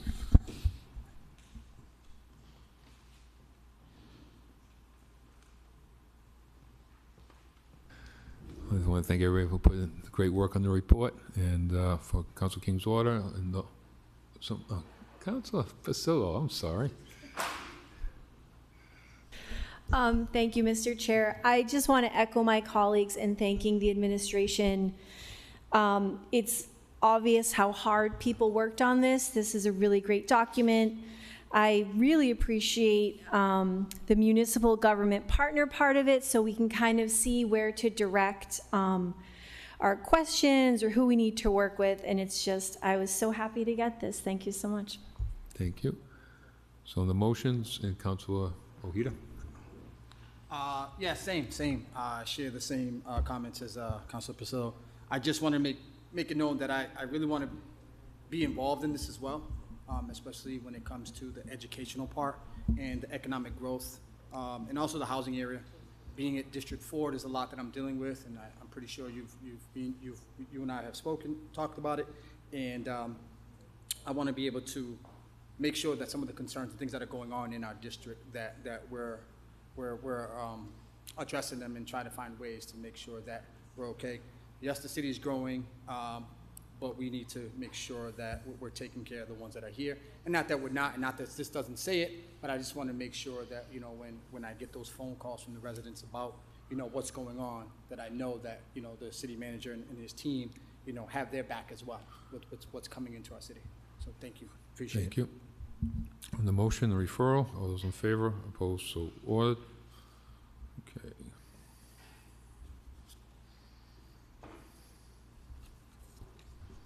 We are on 10A. Motion is to send to the support of the planning board. Motion is to accept. All those in favor, opposed, so ordered. 10B, refer to economic development. All those in Mr. favor, Chairman, I want to opposed, recuse myself on 10B. 10B. Please note that Councilor Russell has recused himself on 10B. So motion is to send it to economic development. All those in favor, opposed, so ordered. 10C to 10D is referred to the Public Works Committee. All those in favor, opposed, so ordered. To be ordained on the roll call, amending salary ordinances on 11A and 11B. We take those collectively on the roll call. Roll call. Councilor Bergman? Yes. Councilor Calorio? Yes. Councilor Haji? Councilor King? Yes. Councilor Merrill Carlson? Yes. Councilor Nguyen? Yes. Councilor Ojeda? Yes. Councilor Pasillo? Yes. Councilor Russell? Yes. Councilor Toomey? Yes. And Mayor Petty. Yes. 12A, Councilor Russell. Mr. Chairman, I ask that this be held again pending Okay. some information from the manager next week. Okay, so motion is to hold under privilege for one more time. Which goes first? Motion to file. Well, you can hold under privilege. What's that? Hold under privilege. Yeah, okay, so the motion, Councilor Russell's motion goes first. If that fails, then we have a motion to file. Okay, roll call. Mr. Chairman, is that a motion to file the item relating to securing the building? Correct. Is that what Council King was asking? Yes, 12A. Thank you. So the first motion is from Councilor Russell, the table under privilege. If that fails, then we go to motion to file. So we need 4 votes to table under privilege. Roll call. Councilor Bergman? Yes. Councilor Calorio? Yes. Councilor Haji? Councilor King? No. Councilor Merrill Carlson? Yes. Councilor Nguyen? No. Councilor Ojeda? Yes. Councilor Pasillo? Yes. Councilor Russell? Yes. Councilor Toomey? Yes. And Mayor Petty. Yes. So motion is to adjourn. Those in favor, opposed, so ordered.